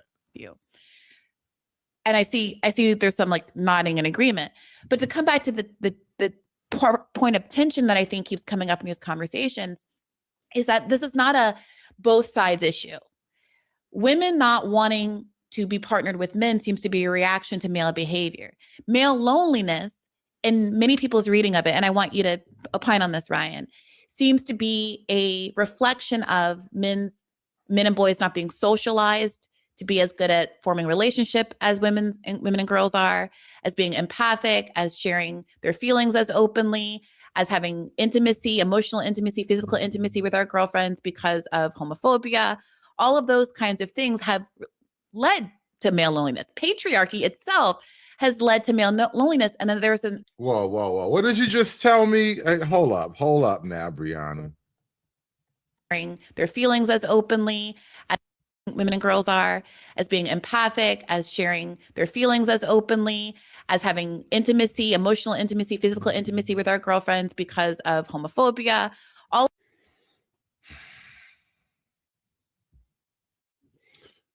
Women really can't understand why men just aren't as gay as women are. Women are naturally like, let me not say gay, but women have what you call sexual elasticity that men just don't. We can't really operate in that realm. Like, like the way girls walk around naked in front of each other. Men, we don't want to look at each other's dicks. It's not a bonding ritual. I've never been so close to a homie that we just walk around with our dicks hanging out.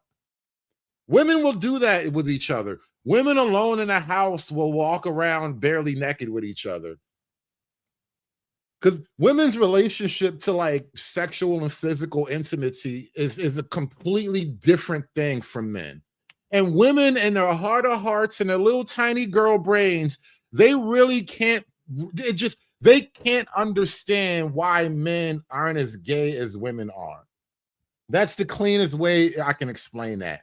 Women just cannot understand why men are not as gay as women. How do it equivalate? All of those kinds of things have led to male loneliness. Patriarchy itself has led to male loneliness. And then there's an irony that it is these misogynists who have been promoting the patriarchy that are creating the conditions that men are now saying that that women are responsible for curing. And so I want to open it back up to you, Ryan. What do you make of that? Yeah, I mean, I think that's all good stuff. All I really want is for men and boys, and in particular in boys, like these are boys, children, to be treated like people who are subject to, these parasitical, brutal social forces, and deserve our understanding and our empathy.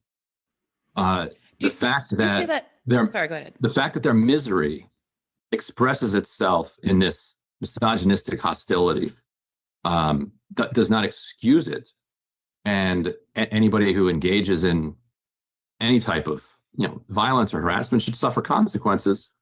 That's not what we're saying here. What we need to say is where's it coming from, and how can we change it so this stops happening?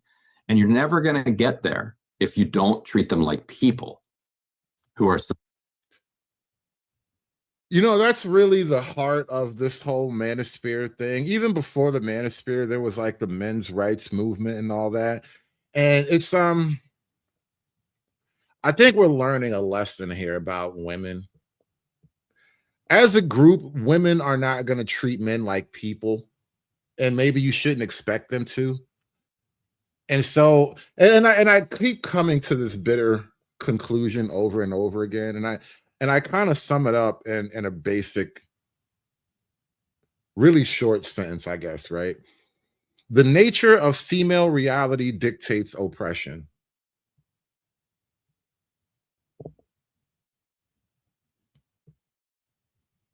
And I think as men, we're having a difficulty coming to terms with that reality, because think about this, right? When I say the nature of female reality dictates oppression, what I'm really getting at is simply this.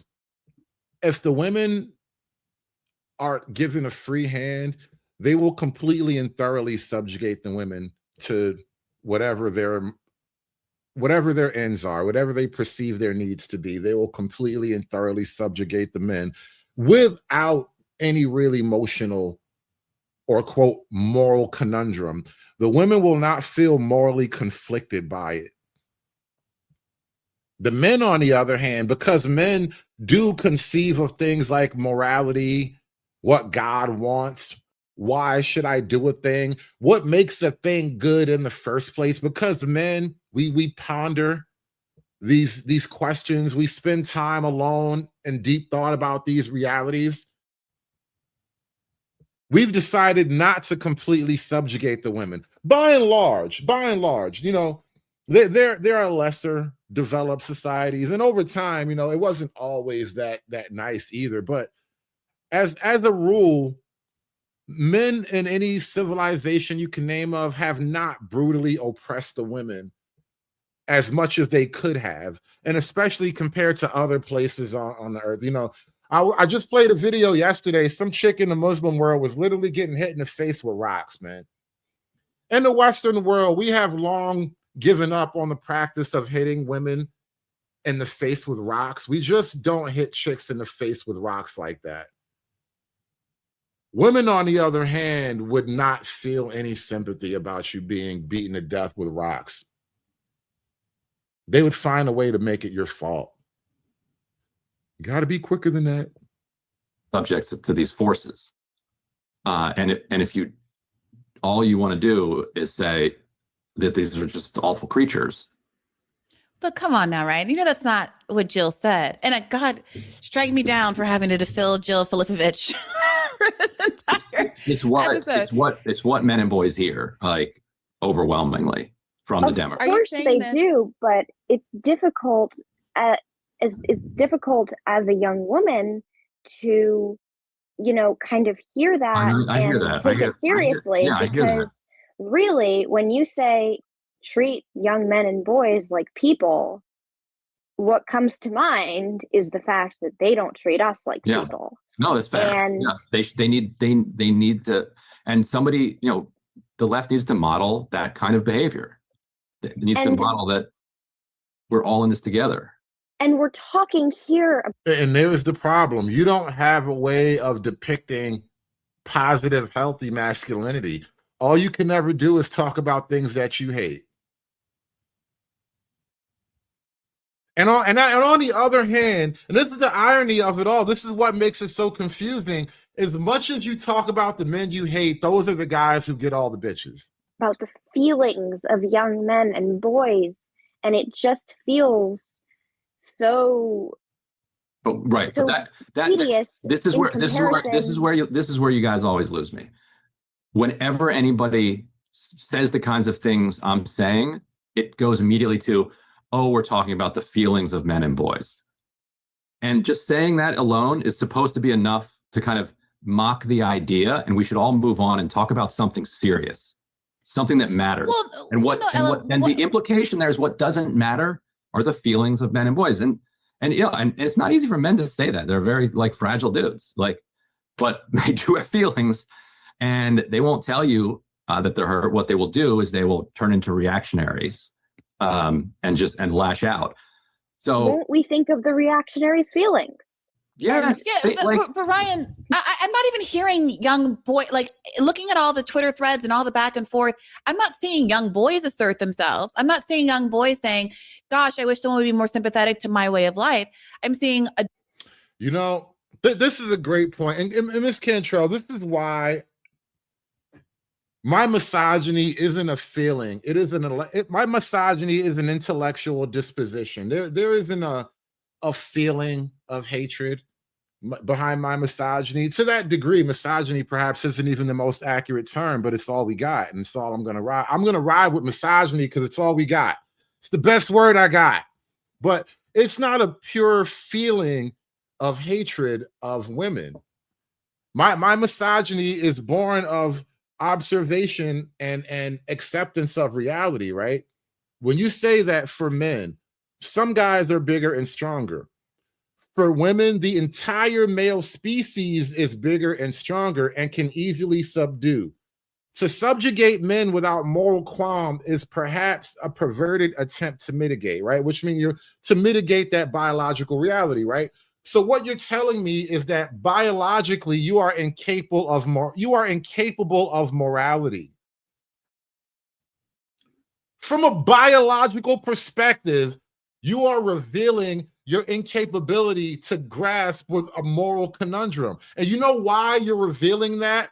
Because only the strong can truly be moral. Yes. That now we're back to the politics and the morality of strength versus weakness, right? You're not moral because you chose something out of weakness. Your morality shines more. It's a more effective example of morality when you have all the power to do a thing and you choose to not do a thing for an actual reason, for an abstract concept that compels you to a behavior higher than your physical impulse, right? And what you're telling me, Ms. Cantrell, is that women are forever trapped in the slave morality of having a lesser ability to act. And this is again why my misogyny is not an emotion, it is a philosophical disposition.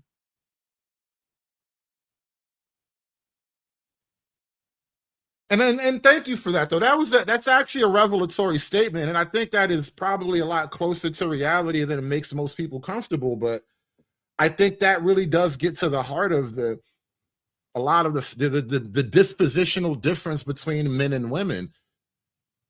Biologically, you see no evil, but from the male perspective, biologically, we are the only ones truly capable of good or evil, because from your perspective, you don't even consider a thing good or evil. It's just purely survival. And which goes to another whole concept, right? What do you hear from Black women all the time, right? They're in survival mode. They're not wrong about the decisions they made to get by. Why? Because they're in survival mode. She's not morally suspect because she chooses welfare over a family unit. Why? Because she's in survival mode. You guys remember, this is a great classic Black movie, Dead Presidents, where Lawrence Tate, he went off to fight the Vietnam War, and he comes home. His girlfriend was getting slawed out by the local pimp drug dealer nigga. And you know what she basically told him? You was off fighting the white man's war. I was home in survival mode. Adult men kind of project a sense of like their understanding of how young boys are feeling. And I see young women like Ella saying, well, this is my experience with young boys. And I see older women like Jill and myself saying, yeah, this is kind of echoing our experiences as well, having been all of these ages at one point in life. And so I it's not that I don't think that if there were a young boy right now, and I looked around a little to see if I could see, like, I don't be having, 20-year-old male acquaintances like that these days. So, but it's not, if they were sitting here and they said, well, I started watching Andrew Tate because I feel this way. Of course, I think everyone here would have empathy for a human experience presenting themselves, but there does seem to be something a little backward that we are sitting here with Ella, who is like saying repeatedly, I was victimized by boys in high school 6 months ago in these ways. And there's a prioritization of male feelings. Exactly. A version of this is like I saw some versions of this tweet in response to this controversy where people said, like, why was this statistic? Why was one group, one gender liking marriage more than the other gender not a quote unquote crisis? And when it was women wanting marriage more than men, why is it just a crisis now? There's another genre that says, look, for years, it has been a meme. It has been a trope of television that marriage sucks, women are a ball and chain, marriage is a punishment for a man. Every sitcom has some, a man rolling his eyes at his wife because she asked him to take on some childcare responsibility or clean the. Not only that, well, every depiction of marriage in the modern world is literally women bossing their husbands around, women dominating the home. Remember, Everybody Loves Raymond. The entire focus of the show was how much of a cuck Raymond was for his bossy wife who could never stop shutting up. And then it turns out that's what his whole childhood was like. He had a crazy mom. House or something. And now you're mad that women don't want to continue to be victims and are asserting themselves. How is this not akin to asking the victim of an assault or a victim of racism or a victim of all of the social asymmetries that we know to suddenly subordinate their own fight for equality and desire to escape victimhood and sublimate that to their attacker, the person who victimized them's emotional needs. And as you know what? And this is like, this cuts again on a racial level as well as gender. The left wing, whether it's, the oppression of women or the oppression of like Black people, you can never not be a victim, because as soon as you're not a victim, you're no longer a member in good standing of the left wing. And so in order to even hold on to your place in the left wing social structure, you have to maintain some level of victimhood. And this is what makes their victimhood so like disturbing. They're constantly attacking with their victimhood. And so because he wants to be like the nice and white man who's not threatening and not, being harmful, he can never stand on his masculine assertiveness, right? He can never simply declare that might makes right, even though what he's up against is by definition a type of might makes right.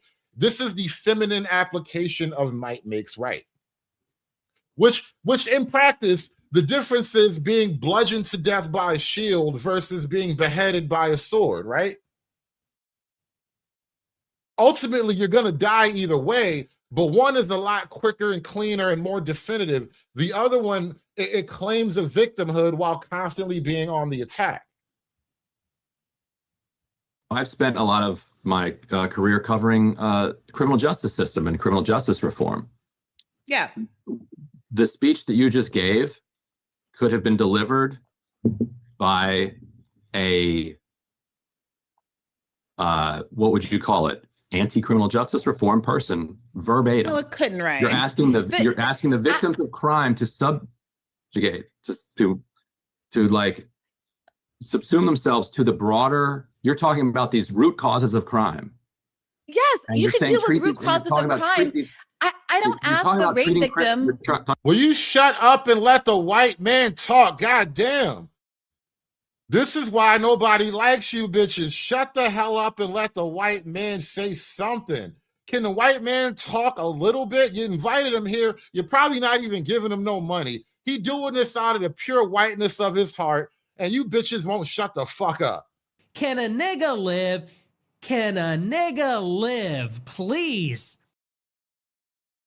Talking about treating criminals like people, talking about the root causes of crime. Yes, we can And you're talk about asking all of that victims without asking victims the of crime. victim. No, of that is crime. the number one argument that was No, always I'm made. not asking a victim of crime to say their rapist shouldn't be punished. That's not the that's point of criminal justice reform. The point is not to say that there shouldn't be accountability. That is the it's to argument talk that about was what. being made. No, but Ryan, I don't even speak for you, Ella, but it feels like we're just skipping over the accountability step. I think that criminal justice reform is accountability. Like, that's but what does it look like? What does it look like? At what point? How should young boys like the ones that Ella went to school with be held accountable? There is no social accountability for these actions. There is zero social accountability. If you and that's and listen to what they're arguing for, right? You want some type of grand social punishment for high school boys who don't behave perfectly. Which takes me back to my initial point about women have no moral conundrum about how far they go, especially involving men. They feel no guilt, no shame about how far they will grow to just crush some guy. But they are forever the victim. That's what we need. We need role models that are showing what is acceptable and strong and good behavior. And that behavior outside of that. So many role models. But that's not accountability. Behavior Ryan. outside of that is That's not accountability. Still, there are so many young role models for young men. I mean, like, it's not a question of, oh, should there be more role models? It's a question of, oh, like, this is a social problem among young men where they can't hold each other accountable, because it's just. You know, every week it seems like there is a new woman, usually a teacher. Recently, it was like the mayor of some small town, like in Florida or something. Shout out to Florida, y'all be getting it off down there. But every week it seems like another woman, an adult woman, gets arrested for having an inappropriate sexual relationship with a young boy at her school, some high school kid. Why don't we actually address the predatory nature of women and young boys? Why don't young boys ever get to be seen as a victim, even when it's an adult woman? Not that important to them to empathize with women. That's the real issue. Ella, can you tell us about what happened? You tweeted out an anecdote of something that happened at your school, I think, to some folks a little bit older than you. Wherein the boys at the school, if I understand it, were... Okay, it was in Louisiana. My bad. Y'all be nasty in the bayou too. Shout out to Louisiana. Something in that water down there. Using their female classmates' email addresses to sign up for Pornhub accounts? Yes. So the graduating class of 2020 at my school wrote a very heartfelt letter to my school administration detailing instances of sexual harassment, sexual violence, racism, misogyny, homophobia, and in that letter was this instance. Notice the 3 pillars of left-wing religious morality just got dropped. It's like a catchphrase, right? Racism, misogyny, and homophobia. Those are the pillars of left-wing morality. Every moral problem they have is an extension of those 3 concepts: racism, misogyny, homophobia. Which ironically, if you think their most perfect person would be non-white, female, or at the very least, gay.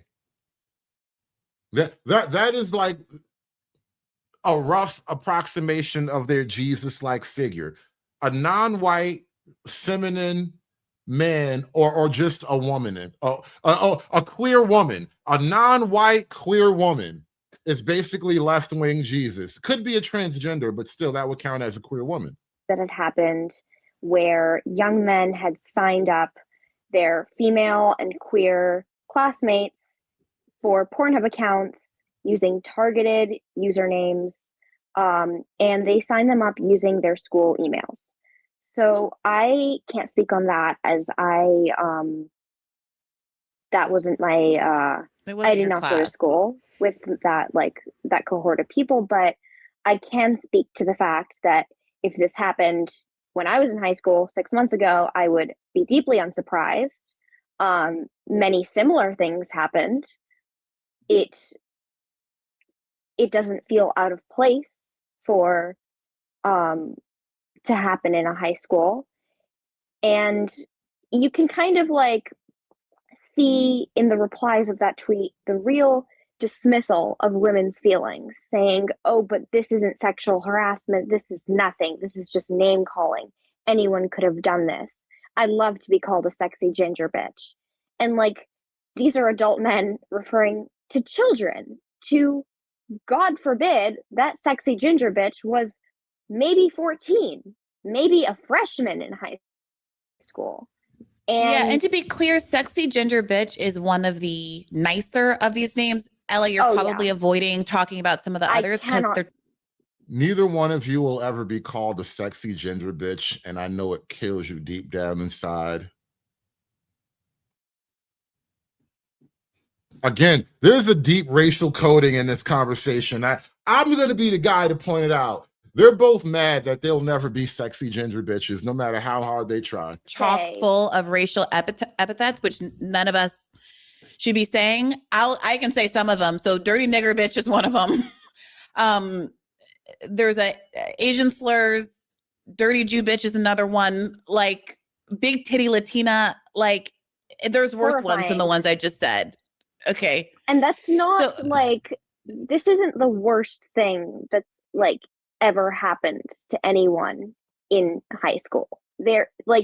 This is just a graphic instance.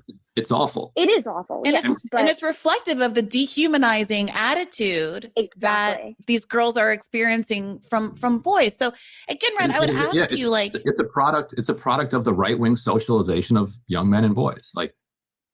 Of this, what we've watched happen over the last 10 years. I want a different.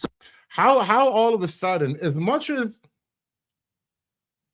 adult content is extremely left-wing coded, it was literally the left wing who promotes adult content and then tries to subvert the moral posture of the country by making adult content so ubiquitous, right? They put it everywhere. Every time you walk out your house, there's literally titties in your face now, it seems like. And somehow liking that content makes you right wing. Think about the moral hypocrisy of it all, right? To be a sex worker is liberal and empowering for the woman, but to consume sexual content is a right-wing perversion. Socialization of boys and men. And I just don't think you're gonna get there without treating them as a go ahead. But we can see a different socialization of young boys and men. We can see it with the Zohran Mamdani campaign, where young boys and men canvassed for him in droves, voted for him in droves, autocrat numbers up in Bushwick, and Zohran Mamdani did not campaign. But Mamdani is a Muslim who may or may not be an apostate. He's a Muslim who's not even Musliming correctly. Let's cuddle young boys, and that's what I mean by modeling better behavior. Yes, right. But at the end of the day, Zohran Mamdani did not campaign on a platform of let's humanize sexual abusers. And in fact, he did weigh in on this issue. He was on Liz Plank's Boy Problems podcast, and he said the following. He said, I think, first of all, it is absolutely not women's responsibility to resolve this crisis. I think that this is a crisis that's born out of more systemic forces. He went on to say that a lot of those systemic forces contributing to men's loneliness have to do with just this greater sense of alienation in today's world as things are becoming more and more expensive for people to afford and the connections between people are fraying. So I think that is a good kind of socialist framework. I think I alluded to something similar early on. I think the key part there for me is him saying that women aren't responsible for the crisis. Not And at all. when Yeah. when we saw women like Jill and Ella pipe up expressing their frustration with the existence of the crisis, it does look to me, Ryan, like they're then being criticized for just saying, hey, yeah, the crisis is real and it sucks and I'm experiencing it. And that somehow is framed as like part of the problem because they're doing bigotry that's going to like radicalize the men further, as though men are radicalized because women are mean to them, as opposed to women are quote unquote mean to them because men are abusing them. It will be harder to socialize men in a progressive direction if the Jills of the world are constantly making it feel to men like they are completely unwelcome, if there's no path for them out of this darkness. That's the point. It's not their responsibility, and go ahead and say whatever you want. I'm just saying, like, if you want to end this, if you want to fix this, if you want to change it, like, at least be open to the possibility of it, and don't mock the idea that boys and men's feelings like matter. Ryan, are you I'm coming going to to be this honest as with you, well as Ryan. go ahead. Sorry.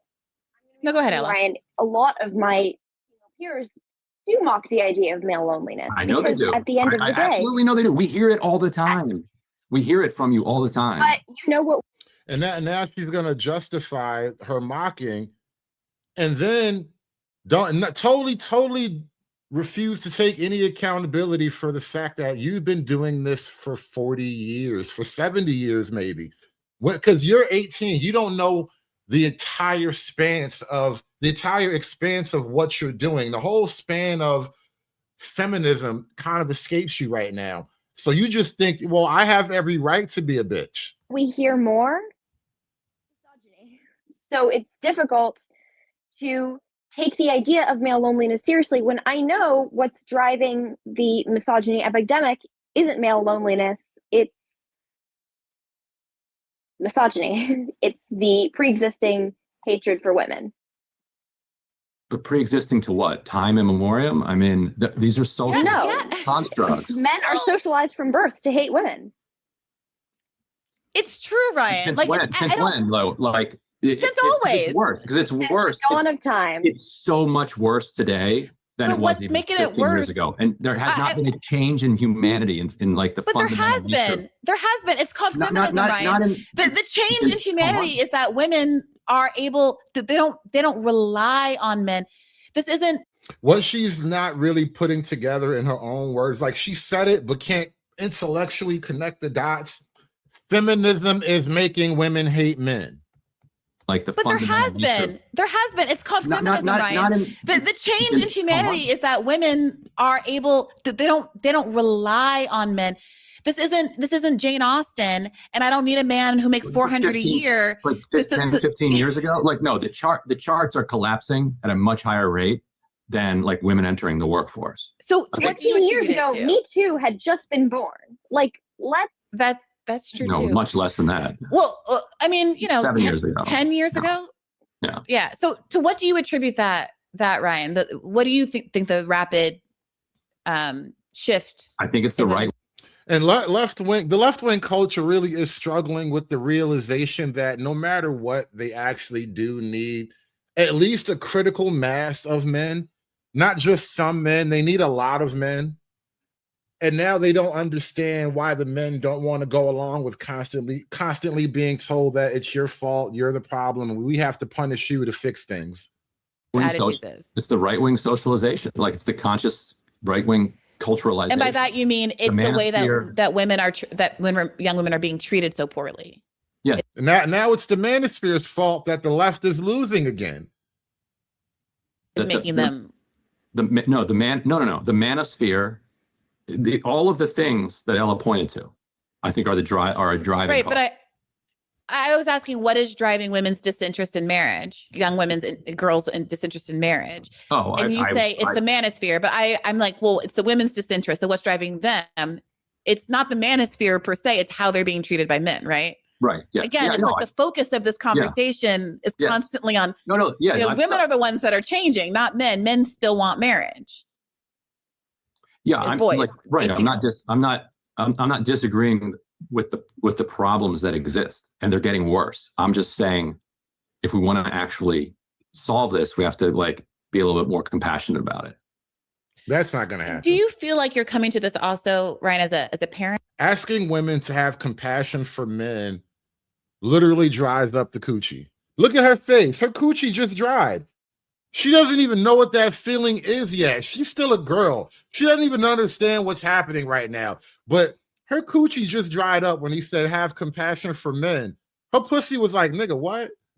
I'm not sure what the gender distribution of your kids are, but I think you have three. You have at least one boy.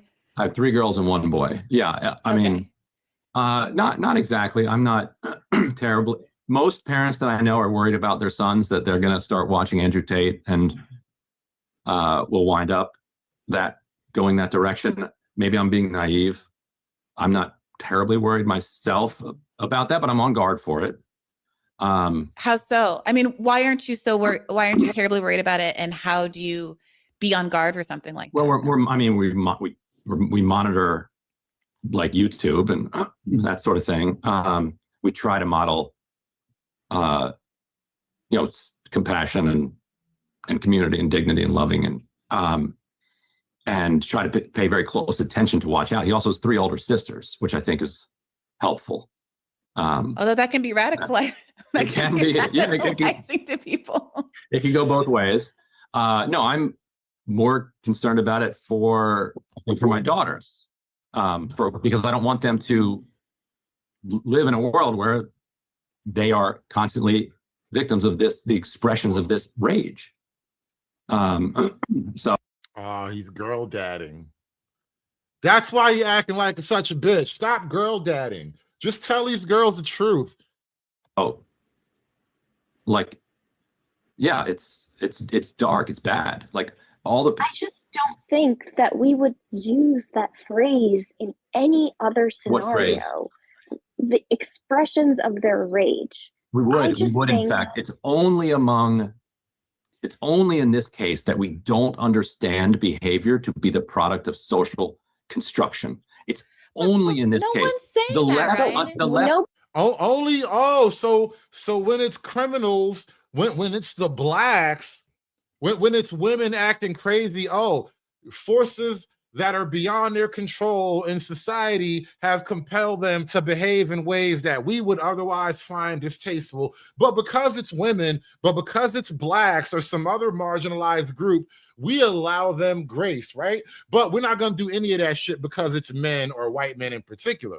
What are you saying that? The left case that we don't understand behavior to be the product of social construction. It's only in this no case. one's saying The that, left, right? the left Nobody always, is saying that. The left understands. When we that- say the left understands social constructs everywhere else. It's never controversial. It's only controversial here. Ryan, do you think Ella, let me just ask you directly, Ella, do you think that your classmates' behavior is a social construct or because they're inherently bad? No, it's a social construct. Dear God, men Okay, are not then what- then sprung what- out of the womb misogynistic. Behavior they are socialized to believe behavior that. therefore is a expression of the social construct. That's 101 Right, but we level just stuff. Okay, so we all agree. Use the term rage to describe. And for one, the idea that behavior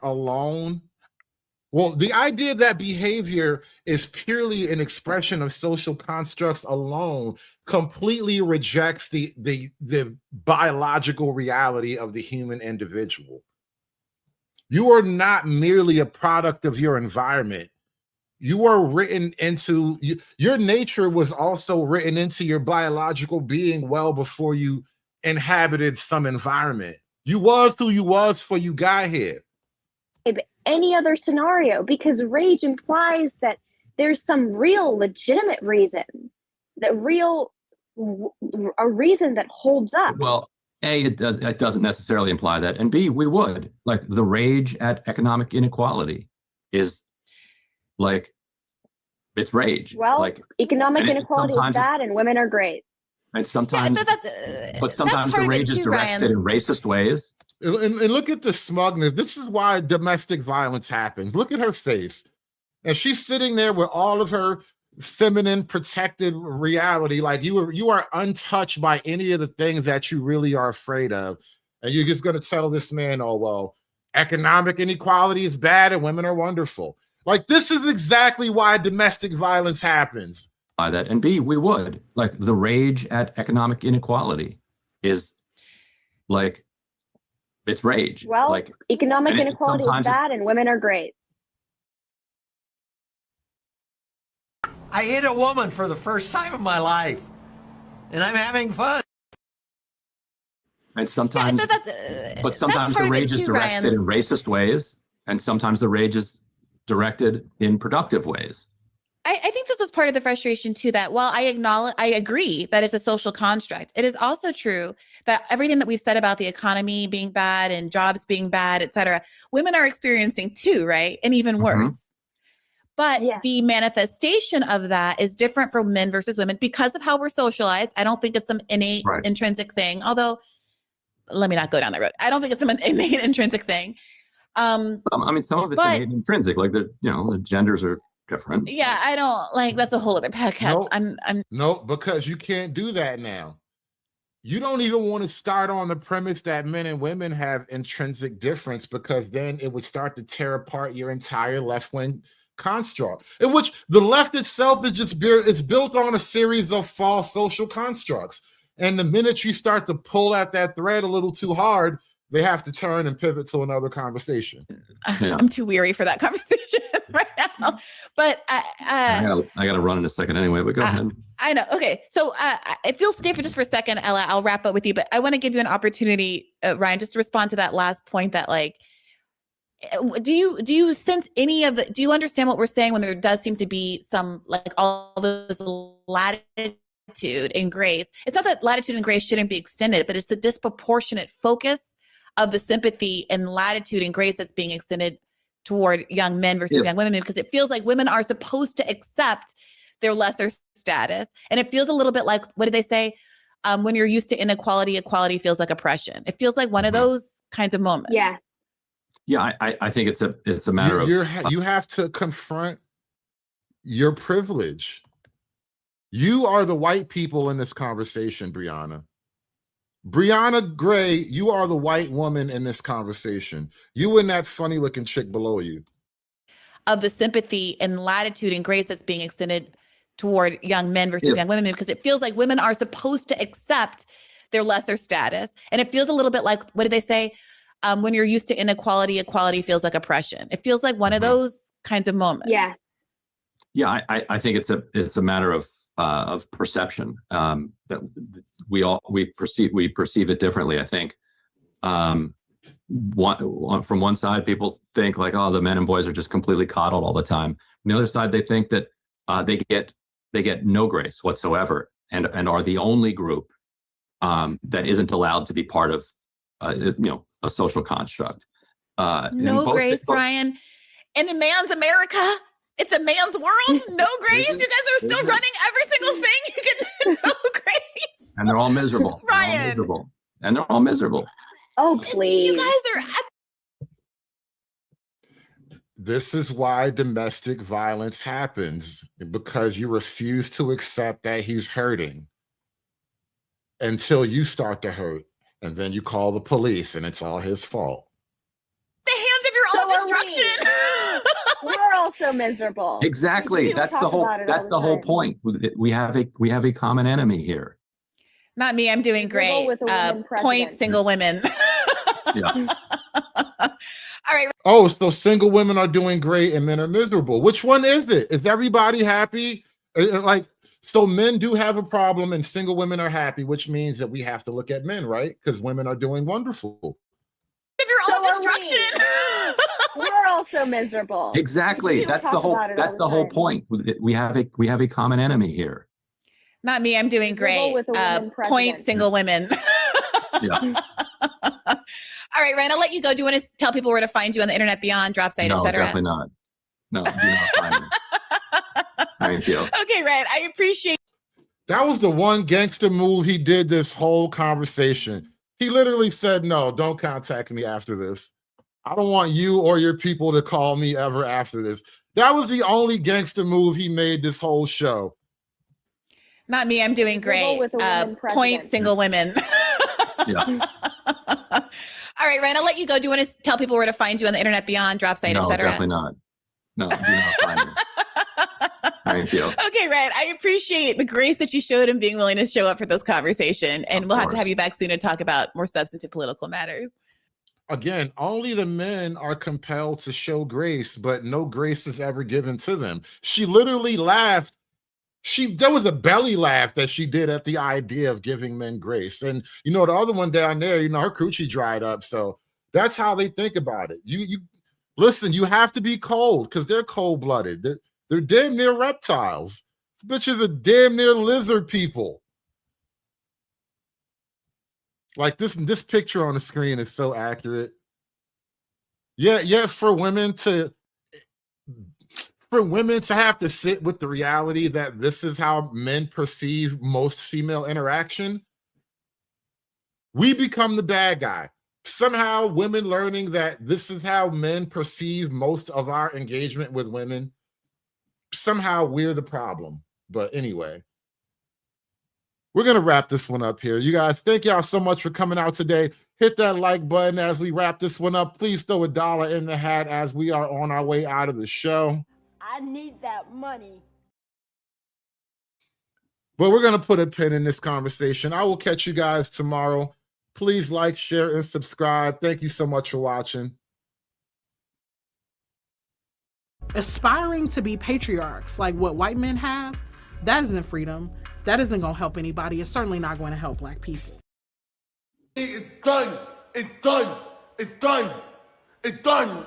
It's done.